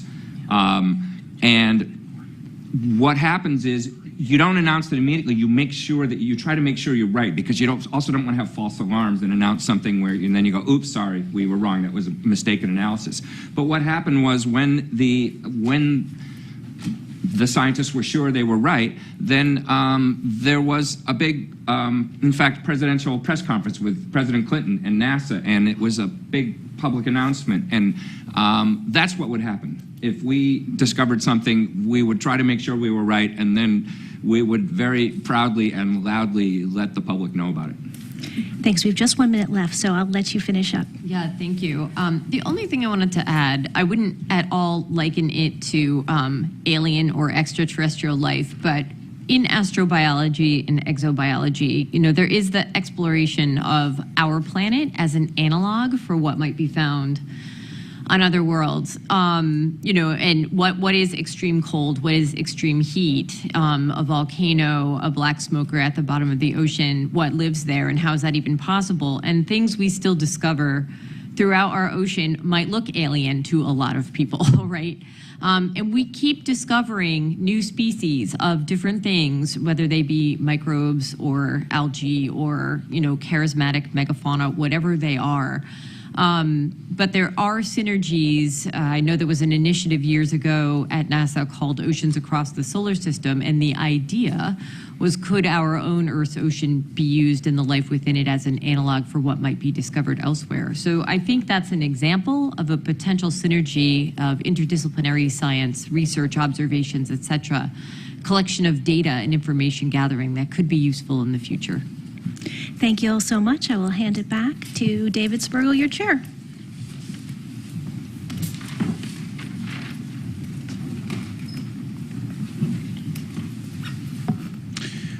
So let me also just answer the one other piece of that question was, what do you do if you see something surprising? Right? Where do you report? And this is something where, just to come back to something I mentioned in my opening remarks, the AARO is our lead agency for UAPs. And while we've talked about life in this context, most UAPs, I think when one looks at the data in more detail, are going to turn out to be phenomena we understand. We saw this with some of the balloons or commercial jets. We saw those examples. some UAPs, and we saw this with the Chinese balloon that flew over, is an issue sometimes of national security. So we actually do want to encourage people, just from that angle, to report it. So, before we'll transition to summary, but just want to answer on that question, that, to keep in mind that, the AARO's role is to be the prime source for understanding those things. And what our charge is to think about what's NASA's role. And I think NASA, and this is something, I want to now go back to discussion. We didn't have that much time for it. Just to come back to, what we see as NASA's role in this. I think one piece we've talked about is NASA can help remove the stigma. NASA can draw more of the scientific community in.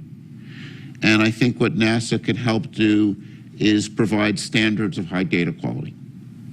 I think one of the things that many of us who've not looked at this before, I'd certainly put myself in this group, was struck by the limited nature of the data, that many events had insufficient data, and that in order to get a better understanding, we will need to have high quality data where we understand its provenance, data from multiple sensors.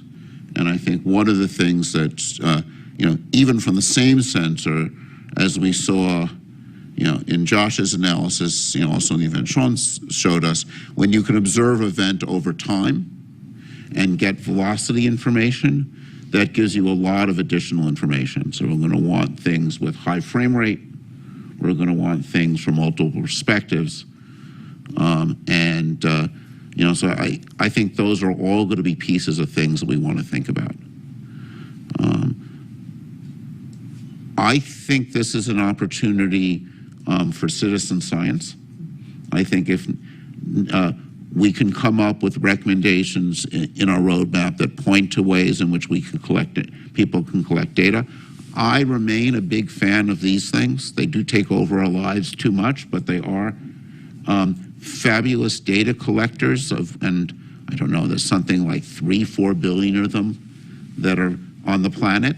And NASA, I think, has the prestige and visibility to develop an app or work with companies to develop apps that could collect data in a uniform and centralized way that I think will, most of the stuff that's collected is going to turn out to be commercial planes, balloons. When you have multiple cameras, you can eliminate some of the optical limitations of the ghosting and those effects. Some of them will almost certainly be novel physical phenomena, right? I think it is, we have learned a lot about our planet and how the universe works. There's a lot we don't know, right? I think, as scientists, what is the most exciting thing is the surprises. And I think that there are things that continue to surprise us about our own planet. There's phenomena in our atmosphere and the ionosphere that we probably haven't seen yet, or perhaps we've seen and not noticed yet, right? And there's, I think, a long history in science when you look back and you realize that this discovery had a pre-discovery. So people had seen something before and were missing it. And those pre-discoveries were not of note, often because we had biases against seeing it, but often because there was limitations in data quality. And, one of the things I was taught is when you have a question you don't know how to answer, you start by getting better data. And, we're coming, I get to do the summary, and as the chair, I get to, summarize a conclusion. And We need better data, would be my takeaway. And we need more uniform data. And since I'm so proud of my haystack, we need to be able to understand what's in the haystack. And it's a lot more complicated than a haystack in a sense, right? It's got commercial planes, it's got, drones, and, I think the number of drones out there is large and growing and will be a continual source of confusion. We were charged to think about air safety. Understanding and characterizing and seeing what's going on with drones is also, I think, going to be an important air safety issue. So we'll need to understand the unknown, or to start to study the unknown. Another important piece is always going to be characterizing the known really well. And, this is the part, I think, of a lot of science that seems dry and boring, but it's calibration and understanding the events you expect to see. In thinking about this area, one of the groups of people that people talk to are particle physicists doing experiments at CERN, where they go through the effort of finding extremely rare events to find new particles. And in order to do that, you need to understand the standard predictions well. So I think another part of the whole story, and I know this is something AARO is working hard on in the context of military, it's like you've got to characterize what the known things are. When you've got that F-35 flying past a balloon, what does it see? What does it see at sunset? What does it see at odd observing angles? And that characterizing the normal is an essential thing to do to understand what's out there. So let me conclude the session by thanking the panelists. It's been a pleasure learning from you. Thanking our Sean and our other invited speakers and our that we've had for some of our data collection sessions. We've learned a tremendous amount from you. And also thank the public for their engagement. I think we were all impressed by the number and level and sophistication of the questions people sent in. We tried to address as many as them that we could in the session. As you heard, NASA, through science.nasa.gov, will provide, there'll be some additional answers provided. I encourage you to go there. Actually, as a non-NASA employee, I'll put in a little ad for science.nasa.gov. NASA does amazing things, and we're learning amazing things about the universe and our planet, and just encourage you to go there and continue to learn and continue to explore. So thank you all.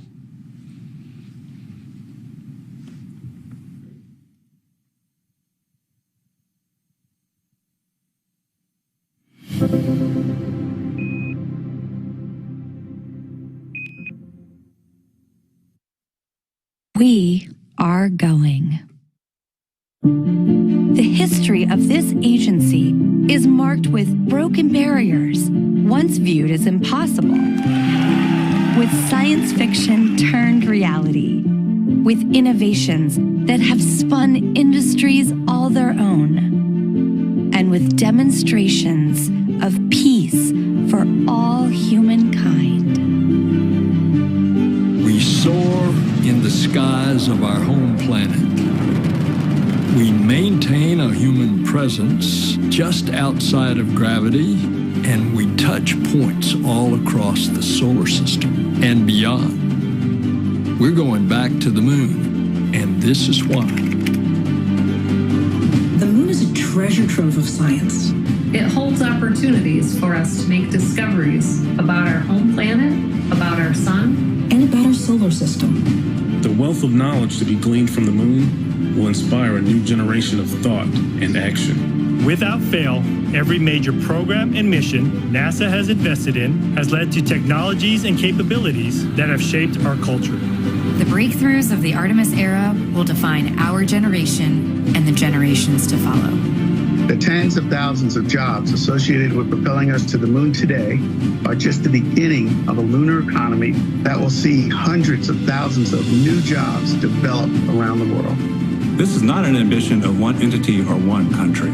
The exploration of the moon is a shared effort, woven together by a desire for the greater good. Why the moon? Because the missions of tomorrow will be sparked by the accomplishments of the Artemis generation today. Because the ambition to go has already begun. and because Mars is calling. We need to learn what it takes to establish a community on another cosmic shore. So let's camp close before pushing out.